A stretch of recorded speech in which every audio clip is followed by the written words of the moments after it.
মুহূর্তে আছেন আপনাদের সবার প্রিয় ডক্টর আলিফ এবং যার ঘটনা আপনারা সবসময় শুনতে চান, শুনতে পছন্দ করেন, শুনতে ভালোবাসেন এবং আমন্ত্রণ জানাচ্ছি আমাদের আজকের এই এপিসোডে ঘটনা শেয়ার করার জন্য। Thank you so much Rasel ভাই। এবং এই ঘটনাটা হচ্ছে ঢাকা শহরের কোনো একটা এলাকায়, এবং এটা হচ্ছে ২০১৫ সালের ঘটনা। তো ওই এলাকার কাছে বাঁধন নামে একটা ছেলের বসবাস তার পরিবারের সাথে।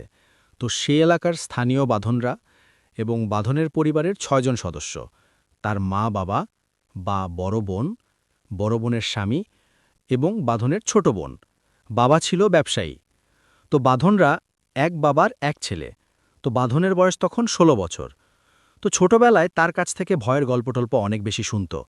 তো একসময় তাদের বাসায় যে মাদ্রাসা ছিল, সেখানে অনেক লোকজন আসত, জিনে আক্রান্ত, সেখানকার হুজুরা ঝাড়ফুঁক দিত। তো সেইটা সে আমার মাঝে মধ্যে দেখত, উৎসুক হিসেবে দেখত আর কি। কারণ মাদ্রাসা সে ঢুকতে পারত, তার বাবা ওই মাদ্রাসার কমিটির একজন দায়িত্বরত কর্মকর্তা ছিল ওই মুহূর্তে।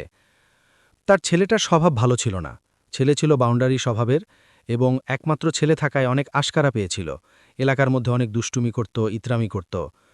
তো একদিন এক পুরাতন বইপত্রের দোকানে বসে বন্ধুরা আড্ডা দিচ্ছিল। তো ওই আড্ডার মধ্যে তার একটা বইয়ের দিকে চোখ পড়ে, হলুদ মলাটের।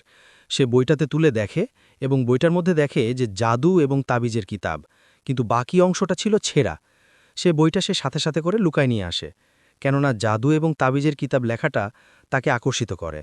সেদিন রাতে সে মনোযোগ দিয়ে বইটা পড়ে এবং দেখল কত শত জিনিসপত্র, বশ করার সিস্টেম, ফসল ফালানোর তাবিজ, ব্যবসা উন্নতি করানোর তাবিজের পদ্ধতি, আর কত কি। সেই বইতে সে আরও কিছু পদ্ধতি দেখল, যেটা দেখল যে ওই মাদ্রাসার যে হুজুররা ব্যবহার করত, সেগুলা যখন জিনে আক্রান্ত লোকজনরা ঠিক করতে আসত, ওই হুজুররা সেগুলা ব্যবহার করত। এবং সে দেখে মাথা খারাপ হয়ে যায়, যে মারাত্মক অবসেস হয়ে যায় সেই বইটার প্রতি। তো এর মধ্যে ২ মাস চলে যায়, আর এর মধ্যে সে বইটার সব অংশ পড়ে ফেলে। একদিন তার এক বন্ধুর সাথে প্রচণ্ড ঝগড় হয়, আর সে এতটাই রেগেছিল যে সে ঠিক করে তাকে এরকম পিটিয়ে ঠিক করবে না, তাকে তাবিজ করে উচিত শিক্ষা দিবে। তো সেই রাতে সে বইটা ঘাটে এবং বইটাতে একটা পদ্ধতি বের করে। সেই পদ্ধতিতে কাজ করতে গেলে কিছু জিনিসের দরকার ছিল, সাথে দরকার ছিল একটা কালো মোরগ। তো সেই জিনিসপত্র সে সংগ্রহ করে। প্রথমে ২টা আলাদা কাগজে সেই বইয়ের নির্দেশ মোতাবেক সে দেখে যে বাম হাত দিয়ে আরবিতে লেখাগুলো সে লিখবে, তাকে লিখতে হবে। এবং সে কুরআন পড়তে পারত না, তাই সে জানে না সে কি লিখছে। আর মোরগের রক্ত দিয়ে সেটা লিখতে হবে, এবং সেটা শেষ করে সে এবং বাকি কাজগুলো সে শেষ করে। কাগজে সে সূরার ১ থেকে ৯ নম্বর আয়াত সে উল্টা করে লেখে, কেননা সেই তাবিজের কিতাব দেখেই লিখছিল। আর সেই কালো মোরগের রক্তে লিখছিল, সে জানত না আসলে কি লিখছিল। এরপরে সে আরও কিছু কাজ করে এবং সেই কিতাবে লেখা ছিল, সব নিয়ম পালন করে সেই রক্ত দিয়ে আরবিতে লেখা কাগজটি ২ কবরের পাশে মাটি খুলে গাঁটতে হবে, আরেকটা গাছে ঝুলিয়ে দিতে হবে। তো সেই এলাকা সে তাদের কোনো একটা এলাকার কবরস্থানে সেই তাবিজটা গেড়ে আসে এবং আরেকটা তাবিজ সে গাছে বেঁধে দেয়, এবং সে অপেক্ষা করতে থাকে তার বন্ধুর কি পরিণত হবে। কিছুদিন পর ২ দিন পর কিছুদিন যাওয়ার পর তিনি বাসায় সন্ধ্যায় বাড়িতে ছিল, ছোট বোনের জন্মদিন ছিল এবং সবাই মিলে একসাথে খাবার খাচ্ছিল। এমন সময় বাঁধন যে চেয়ারটায় ছিল, সেই চেয়ারটায় সহ বাঁধনকে প্রায় ৩ থেকে ৪ গজ ধরে কেউ আচমকা ছুঁড়ে ফেলে। কোনো কিছু বোঝার আগেই বাঁধনকে পুনরায় ছুঁড়ে ফেলে ডাইনিং টেবিলের উপর, অদৃশ্য কোনো শক্তি। এবং ঘটনার আকস্মিকতায় হতভম্ব হয়ে যায় সবাই। মা বোনরা কান্না শুরু করে দেয়। ওই মুহূর্তে বাঁধন বেহুশ ছিল আর মুখ দিয়ে ফেনা আসছিল। তাকে দ্রুত হাসপাতালে নিয়ে যাওয়া হয় এবং জানা যায় তার বাম হাত বাম পা ভেঙে গেছে। তো বাঁধনকে হাসপাতালে নেওয়ার পথে সেই মাদ্রাসার যে অধ্যক্ষ, তাকে ফোন দেয় তার বাবা এবং জিজ্ঞেস করে বাঁধনকে আকস্মিকভাবে এরকম ওদিক ছুঁড়ে ফেলা হয় এবং সবাই পাগল হয়ে গেছে দেখে। তো মাদ্রাসায় যেহেতু ঝাড়ফুঁক দেয়া হতো, তো কোনো জিনের বদনজর হতে পারে। সেই মাদ্রাসার প্রধানকে বলে যে আপনারা তো জানেন, আপনাদের তো অনেক ইয়াটি আছে, আপনারা খুঁজে বের করার ট্রাই করেন। তো সেই রাতে বাঁধনের বোন, দুলাভাই এবং বাঁধনের ছোট বোন বাসায় আসে এবং এসে দেখে পুরা ফ্ল্যাট তছনছ হয়ে আছে এবং দেয়ালে ছোপ ছোপ রক্তের দাগ। তাদের চোখের সামনে ফ্ল্যাটের দরজায় প্রচুর কিলঘুষির শব্দ আসছে। তারা অনেক ভয় পেয়ে যায়। আপনারা নিজেরা চিন্তা করেন, আপনারা বাসায় ঢোকার পর দরজার মধ্যে যদি কিলঘুষির শব্দ আসতে থাকে, তাহলে কেমন কীরকম লাগবে। কিন্তু কেউ নাই। তারা ভয়ে ফ্ল্যাটের দরজা খুলে বের হয়ে যায়। তো ওই দিন ফজরের নামাজের পর বাঁধনের বোন এবং দুলাভাই যা দেখেছিল তা মাদ্রাসার প্রধানকে জানানো হয়। আর ওইদিকে বাঁধনের অবস্থা খুব খারাপ, বাম পা এবং বাম হাত ভেঙে গেছে। পরদিন দুপুরে বাঁধনের হুঁশ আসলেও সে কথা বলছিল না, দাঁতে দাঁত লাগিয়ে রেখেছিল। তো ওই মুহূর্তে বাঁধনের চিকিৎসা চলছিল। এর মধ্যে বাঁধনের বাবা সেই মাদ্রাসার প্রধানের সাথে দেখা করে এবং উনার কাছে জানতে চায় ঘটনা কি, কেন হঠাৎ করে সবার সামনে এরকম আছাড় মারল এবং ফ্ল্যাটে ভাঙচুর করল, কে আসলো। তো হুজুরের কাছে তিনি জানতে চাইলেন। তো ওই মাদ্রাসাটা ওই এলাকার অনেক প্রসিদ্ধ মাদ্রাসা। তো সেখানে গিয়ে জিনরা লেখাপড়া করত। সেই মাদ্রাসার প্রধান এবং সবাই সেরা জানত। মাদ্রাসার প্রধানের সাথে ওইখানকার এক জিন শিক্ষার্থীর পরিবারের সাক্ষাৎ ছিল। তো হুজুর বলে রাতে উনি ওই ছাত্রদের জিন সর্দারের সাথে কথা বলবে এবং জেনে নেবে কাহিনী কি, কোথা থেকে আসছে। এদিকে বাঁধনের পরিবারে কেউ তাদের ফ্ল্যাটে প্রবেশ করলে তাদের দিকে কেউ না কেউ কোনো জিনিস ছুঁড়ে মারছে এবং অনেক জিনিসপত্র ছুঁড়ে আসছে। তো তারা কেউ ঘরে থাকতে পারছিল না। সেই রাতে মাদ্রাসার প্রধানের সাথে সেই মাদ্রাসায় অধ্যয়নরত জিনের সর্দারের সাথে কথা হয়। তো জিন সর্দার বলে বাঁধন কারোর ক্ষতি করতে চেয়েছিল এবং ভুলক্রমে সে একজন হুদ্দামকে ডেকে নিয়ে আসছে। তো হুজুর জানতে চায় হুদ্দাম মানে। তো জিন বলে হুদ্দামরা হচ্ছে উপত্যকায় থাকে, তারা কারোর ক্ষতি করে না, কারোর উপকার করে না। আর এই হুদ্দাম এখানকার কেউ নাই এবং সে কোথা থেকে আসছে তাকে জিজ্ঞেস করতে হবে। তো হুজুর জানতে চায় বাঁধন কিভাবে কি করল। তো সর্দার বলে তো কিতাবে জাদুমন্ত্র ছিল সেটা সে জানত না, সে হুদ্দামকে হাজির করার কাজটা করেছে উল্টা করে যা লেখা ছিল। সে হুদ্দামকে আহ্বান করে তার গোলামর জন্য, কিন্তু হুদ্দামকে তো তার গোলাম বানানো সম্ভব না। আর এখন সেই বাঁধন সেই জাদুর বস্তুগুলো কোনো কবরস্থানে পুঁতে দিয়ে আসছে, যার কারণে হুদ্দাম কষ্ট পাচ্ছে। এখন এই জাদুর বস্তু যদি তুলে ফেলা যায় তাহলে এখান থেকে একমাত্র হুদ্দামকে সরানো যাবে, এছাড়া সম্ভব না। না হলে হুদ্দাম একদম এই মেয়ে ছেলেটাকে মেরে ফেলবে। তো হুদ্দাম এটাও দেখেছে হুদ্দাম যে তার পরিবারে আশকারা পেয়েছে, সেটা খারাপ হয়ে গেছে। তা এখন তার খুঁটি না ছাড়তে যাবে না। তো হুজুর জিন সর্দারকে অনুরোধ করে যে তাহলে আপনি তাদের উপকারটা করে দেন, তাবিজটা যেখানে বাঁধন গেড়েছে সেটা তুলে দেন। তো জিন সর্দার মানা করেন যে এইটুকু জানি যে জিনিসটা কবরস্থানে আছে, সেটা শুধুমাত্র খুদ্দামই জানে কোন কবরস্থানে, আর সেই কবরস্থান থেকে কেবল ইনসানই পারবে সেই জাদুর বস্তু সরাতে, আমরা পারবো না। তো অনেক কথা হওয়ার পর হুজুর জিন সর্দারকে অনুরোধ করে যে আপনি বুঝান, সে যেন চলে যায়। তো হুজুর জিন সর্দার বলে ঠিক আছে আমরা বুঝাবো, আপনি চেষ্টা করুন, দেখেন হুদ্দামের সাথে কথা বলতে পারেন কিনা, বুঝতে পারেন কিনা। তো এর মধ্যে কিছুদিন চলে যায়। তো হাসপাতালে থাকা অবস্থায় বাঁধনের মধ্যে হুদ্দামের আসা যাওয়া ছিল। সে মাঝে মাঝে বাঁধনের ভাঙা হাত পা এবং ভাঙা পায়ের হাতের মধ্যে আঘাত করত। তো একদিন এমন যখন করছিল তখন বাঁধনের মা কান্নাকাটি করে অনেক অনুরোধ করে যেন তার ছেলেকে যন্ত্রণা না দেয়, এবং অনেক অনুরোধের পরে হুদ্দাম তাকে আর আঘাত করে নাই, কিন্তু সে বাঁধনকে নিজের কবজায় রাখলো। তো একদিকে চীন সর্দার তাকে অনুরোধ করেছিল সে যেন বাঁধনকে কবজায় না রাখে, বাঁধনকে ছেড়ে দেয় এবং যাতে করে সে তাবিজটা তুলতে পারে, কারণ বাঁধন ছাড়া তো জানেন না কেউ তাবিজটা কোথায়। কিন্তু অনেক আলোচনার পরও সুরাহা হয় না, কারণ সে বাঁধনকে উচিত সাক্ষাৎ দিয়ে ছাড়বেই। এভাবে আলোচনা চলছিল এবং 2 মাস চলে যায়। তো বাঁধন সম্পূর্ণরূপে হুদ্দামের কন্ট্রোলে ছিল। দিনে একবার খেত, তাও ভোর রাতে, আর কথাও বলতো না। তো এই মাদ্রাসার হুজুররা চেষ্টা করছিল প্রতিদিন নিয়ম করে ঝাড়ফুঁক করার। তো হঠাৎ করে একদিন বাসার মধ্যে বাঁধনকে পাওয়া গেল না। তাকে অনেক খোঁজাখুঁজি করে তাদের বাসার পাশে ওই মাদ্রাসার সাথে একটা মসজিদ, নাম করা মসজিদ, সেই মসজিদের মধ্যে তাকে পাওয়া যায়। তো আপনারা চিন্তা করেন তার হাত পা ভাঙা, তো এখানে তো যাওয়া সম্ভব না, তাকে কেউ নিয়েও যায় নাই, তাহলে কিভাবে সম্ভব, সেখানে কিভাবে গেল? তার ওদিন জোহরের রক্ত ছিল, নামাজের সময় সে কোনো একটা কাতারের মধ্যে বসেছিল এবং অন্যান্য মুসল্লিরা তাকে সরানোর চেষ্টা করছিল, তারা তো জানতো না ঘটনা কি। তো বাঁধনকে ধরতে গেলে বাঁধন ভাঙা বাম হাত দিয়ে তাদের সবাইকে সাবধান হওয়ার জন্য ইশারা করে বলে যে তোমরা সরো, তোমাদের সাথে আমার কোনো শত্রুতা নাই। আর চোখ তখন বাঁধনের পুর লাল হয়েছিল। এই রকম কথা শুনে ওখানকার মধ্যে থেকে একজন লোক হুদুস দ্রুত একজন মাদ্রাসার প্রধানকে ডেকে নিয়ে আসে। তো ওই দিন সাধারণ দিন ছিল, জামাতে বেশি লোক ছিল না, মাদ্রাসার ছাত্ররা ছিল। উনি এসে দেখেন অবস্থা বেগতিক। বাঁধনের বাবাকে তিনি ফোন করে বলেন বাঁধন এখানে। তো বাঁধন চেষ্টা করতে থাকে হুজুর হুদ্দামের কাছে জানতে চায়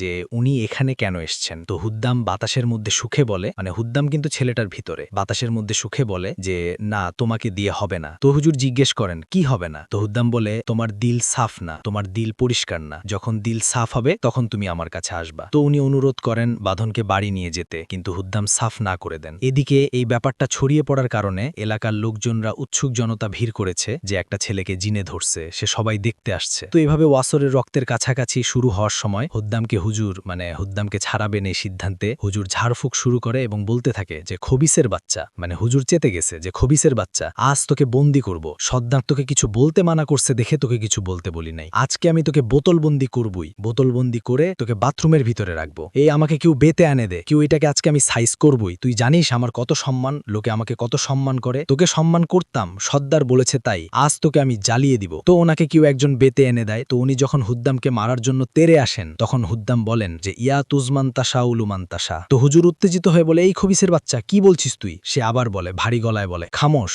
আর এক পা যদি এগাও তোমার জন্য ভালো হবে না। হুজুর এগিয়ে যেতে যেতে থেমে যায়। তো বাঁধনের বাবা আসে, অনুনয় বিনয় করে। তো অনেকক্ষণ অনুনয় বিনয় করানোর পর বাঁধন হঠাৎ করে দেখা যায় হুশ বেহুশ হয়ে যায় এবং তাকে বাড়ি নিয়ে আসে। তো আরো 2 সপ্তাহ চলে যায়। তো বাঁধনের বাবা অনেক জায়গায় চেষ্টা করতে থাকে। একদিন একজন ইমামের মাধ্যমে উনি জাহিদ ভাইয়ের সাথে যোগাযোগ করেন। তো জাহিদ ভাই প্রথমে যেতে রাজি হয় নাই। তো জাহিদ ভাই পরে পুরা নাম ঠিকানা নিয়ে জাহিদ ভাই জিনকে দেয়। তো জাহিদ ভাই জিনের কাছে জানতে চায় ছেলেটার সমস্যা সম্পর্কে, কি হয়েছে না হয়েছে। তো তিনি অপেক্ষা করতে বলেন এবং জাহিদ ভাইয়ের জিন চলে যায়। অত সেদিন ফজরের কিছুক্ষণ আগে জাহিদ ভাইয়ের জিন আসে এবং বলে, শুনতে থাকো, বাঁধন তাবিজের কিতাব ব্যবহার করতে যেয়ে ভুলে একজন ইমানদার পাহাড়ি জিনকে কুফুরি করে ডেকে নিয়ে এসছে। সে চেয়েছিল একটি, হয়েছে আরেকটি। এখন এই জিন বাঁধনকে যথেষ্ট শিক্ষা দিয়েছে, এখন সে চলে যেতে চাচ্ছে। তাই সে কিছুদিন আগে মসজিদে গিয়েছিল বাঁধনকে দিয়ে সে হুজুরকে বলে দিতে কোথায় সে তাবিজ রাখা হয়েছে। কিন্তু সেই হুজুরের দাম্ভিকতা দেখে তার মনে হয় এই লোককে কথাগুলো বলা ঠিক হবে না। সে কুমতলব নিয়ে তাবিজটা সরিয়ে তার নিজের জায়গায় রেখে দিতে পারে, এতে ওই হুদ্দাম মুক্ত নাও হতে পারে। তো জাহিদ ভাই জানতে চায় তো এখন কি করা যায়। তো জাহিদ ভাইয়ের জিন বলে, তুমি কি তাবিজ তুলতে পারবা? তো জাহিদ ভাই নির্দ্বিধায় বলে, হ্যাঁ পারবো। তো উনি বলে যে এখানে কিন্তু ঝুঁকি আছে, তোমার উপর কিন্তু হামলা হতে পারে জিনদের, কারণ বাঁধন এমন এক জায়গায় তাবিজ পড়েছে সে জায়গাটা ভালো না। তো আগেই বলেছি চিন্তা করে দেখো। তো ওই সময় জাহিদ ভাই এসব চিন্তা করতো না। তাহিদ কিছু না বলে যে না আমি পারবো, আপনি আমাকে আমল শিখায় দেন। তো বলে ঠিক আছে, তুমি 3 দিন রোজা রাখো এবং রোজা রাখার 3য় দিন সেই বাসায় যাবা এবং সাথে করে নিয়ে যাওয়া পানি দিয়ে ইফতার করবা, তার সাথে নিয়ম মেনে চলবা এবং বাকিটা তুমি বুঝে যাবা। তো তার কথা মতো 3 দিন রোজা রেখে আমল করে এবং 3 দিনের দিন সেই বাসায় সে প্রবেশ করে। সেই বাসায় ঢুকে জাহিদ ভাই, তো সে নরমালি ও কোনো বাসায় ঢুকে জাহিদ ভাইয়ের একটা জিনিস কি সে ভালো খারাপ বুঝতে পারে। তো সেদিন সে বাসায় ঢুকে তিনি কিছুই বুঝতেছিল না। তো বাসায় যাওয়ার পর তাকে দেখে লোকজন সবাই অবাক হয়ে যায়, কি ব্যাপার, এই ইয়াং মানুষটা কোথা থেকে আসছে, এই কি কাজ করতে পারবে নাকি? সবার মধ্যে একটা কনফিউশন থাকে যে কাজ করতে পারবে কিনা। তো তাকে যে ইমাম সাহেব খবর দিয়েছিল সেই ইমাম সাহেব বাঁধনের বাবার সাথে যোগাযোগ করে। তো তারা সবাই তার কথা বলে আগে ঘটেছে। তো মাগরিবের আজান দিলে তিনি ওই মসজিদে নামাজ পড়ে দেরি না করে বাঁধনের কাছে যায়। তখন তার পরিবার চাচ্ছিল যে মাদ্রাসার যে হুজুররা বাঁধনকে একবার চেষ্টা করেছে ঝাড়ফুঁক করার, তার সাথে যেন তিনি কাজ করে। তো উনি এটা শুনেই মানে জাহিদ ভাইয়ের কোনো কিছু রিপ্লাই না দিয়ে বাঁধনের রুমে যায় এবং গেট লাগায় দেয়। তো জাহিদ ভাই সালাম দেয়, তার কোনো উত্তর নাই। তো জাহিদ ভাই ফ্লোরে বসে তাকে শেখানো আমলটা করতে থাকে। তো 2 মিনিট পর ওই ছেলের ভেতর থেকে হুদ্দাম কথা বলা শুরু করে, তুমি তো অনেক চালাকি করো, তবে তা তো তোমাকে আরেকজন শিখিয়ে দেয়, তোমার নিজস্ব কোনো চিন্তা চেতনা নাই। তো বলে কেন? সে বলল এই যেই আমির মানে যেই জিনের বংশ তোমার সাথে আছে সে তোমাকে যা শিখিয়ে দিয়েছে তুমি তাই করছো এবং তার মতোই করলা, তো নিজে কিছু চেষ্টা করলা না। তো এই জাতীয় কথা জাহিদ ভাইয়ের সাথে তার 20 মিনিটের মতো হয়। একটা সময় সে বলতে থাকে যে তার ডান হাতটা ধরে ফেলে এবং তার জাহিদের মনে হতে থাকে যে ওই ডান হাতটা ধরার পর যায় সে উপর থেকে পড়ে যাচ্ছে এবং ফ্লোরে পড়ে যায় সে। তখন তার কাছে সেই ওই হুদ্দাম তার কাছে চলে আসে এবং কানে কানে ফিস করে একটা জায়গার ঠিকানা দেয়, বলে যাও, তুমি কি করতে হবে তুমি জানো। তো জাহিদ ভাই উঠে 10 থেকে 15 মিনিট লাগে বসে ধাতুস্থ হতে যে আসলে ঘটনাটা কি। তো জাহিদ ভাই সেই রুম থেকে বের হয়, সে দেখে যে ওই হুজুর একবার ঝাড়ফুঁক করেছিল সেই যে মাদ্রাসার হুজুর এসে বসে আছে, তার সাথে কথা বলতে চাইল, কিন্তু হুদ্দাম কানে কানে ফিস করে বলতে লাগলো যে না, তুমি তার সাথে কথা বলবা না, তুমি বের হয়ে যাও। তো জাহিদ ভাইয়ের নির্দেশ মতামত বের হয়ে যায় এবং তাকে দিক নির্দেশনা দেয়া হচ্ছিল। জাহিদ ভাই লাগছিল এমন কেউ তার মাথার উপর দাঁড়িয়ে কথা বলছে, এমনকি তার কথাগুলো চারপাশ থেকে গুঞ্জনের মতো আসছিল। কোথায় যাচ্ছি, কোথায় বসে আছি, কোথায় যাচ্ছি সেটার কোনো কিছুর বুঝি জাহিদ ভাইয়ের কাছে ছিল না। অনেকটা হুঁশ ফেরার পর জাহিদ ভাই দেখল তিনি এমন একটা জায়গায় আছে যেখানে সারি সারি কবর। তিনি খেয়াল করল প্রচণ্ড গরম লাগছে, জাহিদ ভাই ঘেমে গেছে। এর মধ্যে কি করবে না করবে সেটার জিনকে স্মরণ করতে লাগলো। এমন সময় মনে হতো বেশ বেশ খানিকটা সামনে তিনি একটা জায়গা আকর্ষণ করছে তার। তিনি সেই জায়গায় যায় এবং যাইতে মুহূর্তে ভয় লাগছিল না, সেখানে টায়ার্ড ছিল। সে দেখল আলগা মাটির ভেতর মনে হচ্ছে কিছু একটা কাপড়ে জড়ানো। তিনি কল্পনার মতো করে দেখছিল, বাস্তবে তখন সেই তাবিজটা 7 থেকে 8 ইঞ্চি মাটির নিচে। তিনি হাত দিয়ে সেই মাটি সরাতে লাগল।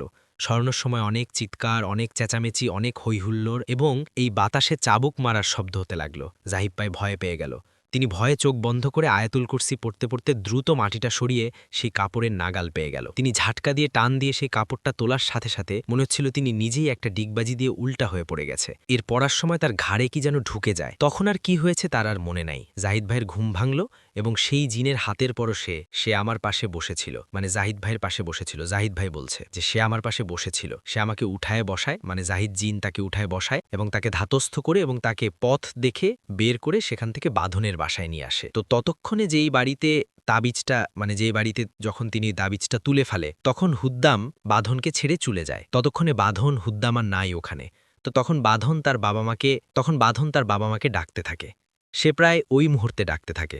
তো সে প্রায় 2 মাস পর মুক্তভাবে কথা বলতে থাকে। তো ওইদিকে তিনি জাহিদ ভাই বের হওয়ার পর প্রচণ্ড ঘাড়ে ব্যথা অনুভব করে। হাত দিতেই দেখে কিছু একটা বিধে গেছে ঘাড়ের ভেতর, ঘাড়ের নিচে। সেটা তিনি টান দিয়ে সরিয়ে ফেলে এবং জাহিদ ভাই বলেছে আজও সেই আঘাতের দাগ রয়ে গেছে তার ঘাড়ে। কিছুদিন পর সেই ছেলে পুরোপুরি সুস্থ হয়ে যায়। সাথে এরপর অনেকদিন পর জাহিদ ভাইয়ের দেখা হয়েছিল। সেই দিন সে তাকে বলেছিল, ওয়াতু আইজ্জু মান তাশা ওয়াতু জিল্লু মান তাশা, সারা জীবন মনে রাখবে আর সত্যের পথে থেকো। বাঁধন তাবিজ করেছিল। 2টি গাছের ডালের তাবিজটি আসলে তাবিজের কাজ করছিল না, তাই সেটা আমলে নেওয়া হয়নি। আসলে তাবিজের কিতাব দেখে অনেকে অনেক কিছু, এটা জাহিদ ভাইয়ের ভাষা, অনেকে অনেক কিছু না বুঝে করে ফেলে।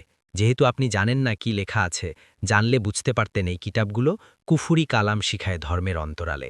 জাহিদ ভাই সেদিনের পর থেকে এরকম ঝুঁকিপূর্ণ কোনো কিছু উদ্ধার করার কাজ ছেড়ে দেয়, কেননা সেই ঘাড়ের ব্যথায় তাকে প্রায় 2 বছর ভুগতে হয়েছে।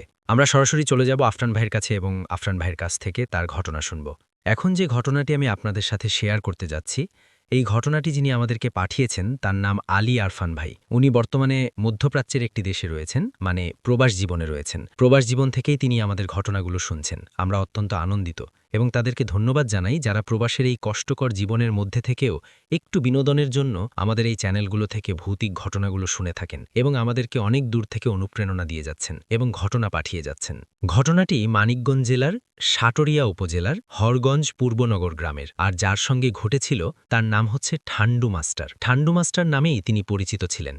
তার মূল পেশা শিক্ষকতা, কিন্তু বাপদাদার প্রচুর কৃষিজমি থাকার কারণে তিনি কৃষিজমি আবাদের কাজেও নিয়োজিত থাকতেন। যতটুকু সময় তিনি শিক্ষকতা করতেন সেটা তো করতেনই, কিন্তু অবসর সময়টা তিনি কৃষিকাজের সাথে যুক্ত ছিলেন এবং এখনও তিনি সেটাই আছেন। ঘটনাটির সময় 1986 কি 87 সাল, এমন একটি সময়, মানে 88 বন্যার আগের আর কি, এমন একটা সময়। ওই সময়ে উনি কৃষিকাজের যেহেতু স্বাভাবিকভাবে যেটা করতেন আর কি সেটাই করছিলেন। তো ওনার এই ঘটনাটি ঘটেছে মূলত সেচ পাম্প কেন্দ্রিক, কারণ ওনার কৃষিজমি আবাদের সাথে সাথে ওনার এই সেচ পাম্পও ছিল। সেচ পাম্প তো আপনারা অনেকেই সেটা নিয়ে পরিচিত আছেন, কারণ এটা নিয়ে এর আগেও ঘটনা বলেছি। সেচ পাম্প হচ্ছে ওই বিভিন্ন ফসল জমির মাঝখানে গভীর নলকূপ বসানো হয়, যেখানে ইলেকট্রিসিটি নাই, সেখানে জ্বালানি তেলের মাধ্যমে এই নলকূপগুলো চালানো হয় এবং সেখান থেকে পানি উত্তোলন করে বিভিন্ন ক্ষেতে নালা তৈরি করে, একটা নালা তৈরি করে বিভিন্ন ক্ষেতের মধ্যে সেই পানিগুলো প্রবেশ করানো হয়, যাতে করে ওই ক্ষেতের পানির যেই প্রয়োজনীয়তা সেটা পূরণ হয়। তো যিনি সাধারণত এই কাজটি করেন, এই সার্ভিসটা দেওয়ার কারণে তিনি চুক্তিভিত্তিক একটি অর্থ বা ফসলের একটি অংশ পেয়ে থাকেন। এটা স্থানকাল পাত্রভেদে সেটি নির্ভর করে যে যিনি এই কাজটি করে দিচ্ছেন তিনি পারিশ্রমিক হিসেবে কি নিবেন বা সার্ভিস দেয়া বাবদ তিনি কি গ্রহণ করবেন, এটা জমির মালিকের সাথে চুক্তির ভিত্তিক এটা নির্ধারিত হয়। যাই হোক, সাধারণত সেচ পাম্পগুলো দিন এবং রাত উভয় সময়ে চালানো হয়। রাতের বেলা একটু বেশি চালানো হয় আর কি। তো ওনার সেচ পাম্পও ছিল এবং কৃষিজমি আবাদও করতেন, সেটা শুরুতেই বলেছি। তো উনি এক রাতে সেচ পাম্পের কাছে গিয়েছেন। তো এখানে একটি বিষয় বলে রাখা ভালো, সেটি হচ্ছে যে ওনার যেখানে সেচ পাম্প, ওনার ওই জমির এরিয়ার কাছাকাছি 2টো পুকুর রয়েছে, মানে বলতে পারেন যে আমরা এটাকে চখ বলি, মানে আঞ্চলিক পরিভাষা, আপনাদের এলাকায় ভিন্ন ভিন্ন রকমের নাম হতে পারে। তো আমাদের এই মানিকগঞ্জ, রাজবাড়ী, ফরিদপুর, গোপালগঞ্জ এই জায়গাগুলোতে মানে মাঠের মধ্যে প্রচুর ফসলি জমি যেগুলো পড়ে থাকে এগুলোকে আমরা চখ বলি। ওর মধ্যেই সাধারণত চখের মধ্যে ঘরবাড়ি থাকে না, চখের মধ্যে কখনো কখনো পুকুরও থাকে, গাছপালা থাকে, এমনটা আর কি। তো যেটা হয় সেটা হচ্ছে যে ওই জায়গাটাতে দুটো পুকুর ছিল। এই দুটো পুকুরের দুটো নাম ছিল। একটা হচ্ছে গুলবরের ডাঙা আর একটা রজবের ডাঙা। তো গুলবর একজন ব্যক্তির নাম, রজব একজন ব্যক্তির নাম। তো রজবের ডাঙা মানে রজবের পুকুর আর কি ওইটা। আর ওই চকের মধ্যে পুকুর হওয়ার কারণে অনেক দূরে, তো দিনের বেলার লোকজন ওই পুকুরের কাছে সচরাচর যেত না। এখন যার যেটা পুকুর তিনি সেখানে মাছ চাষ করতেন।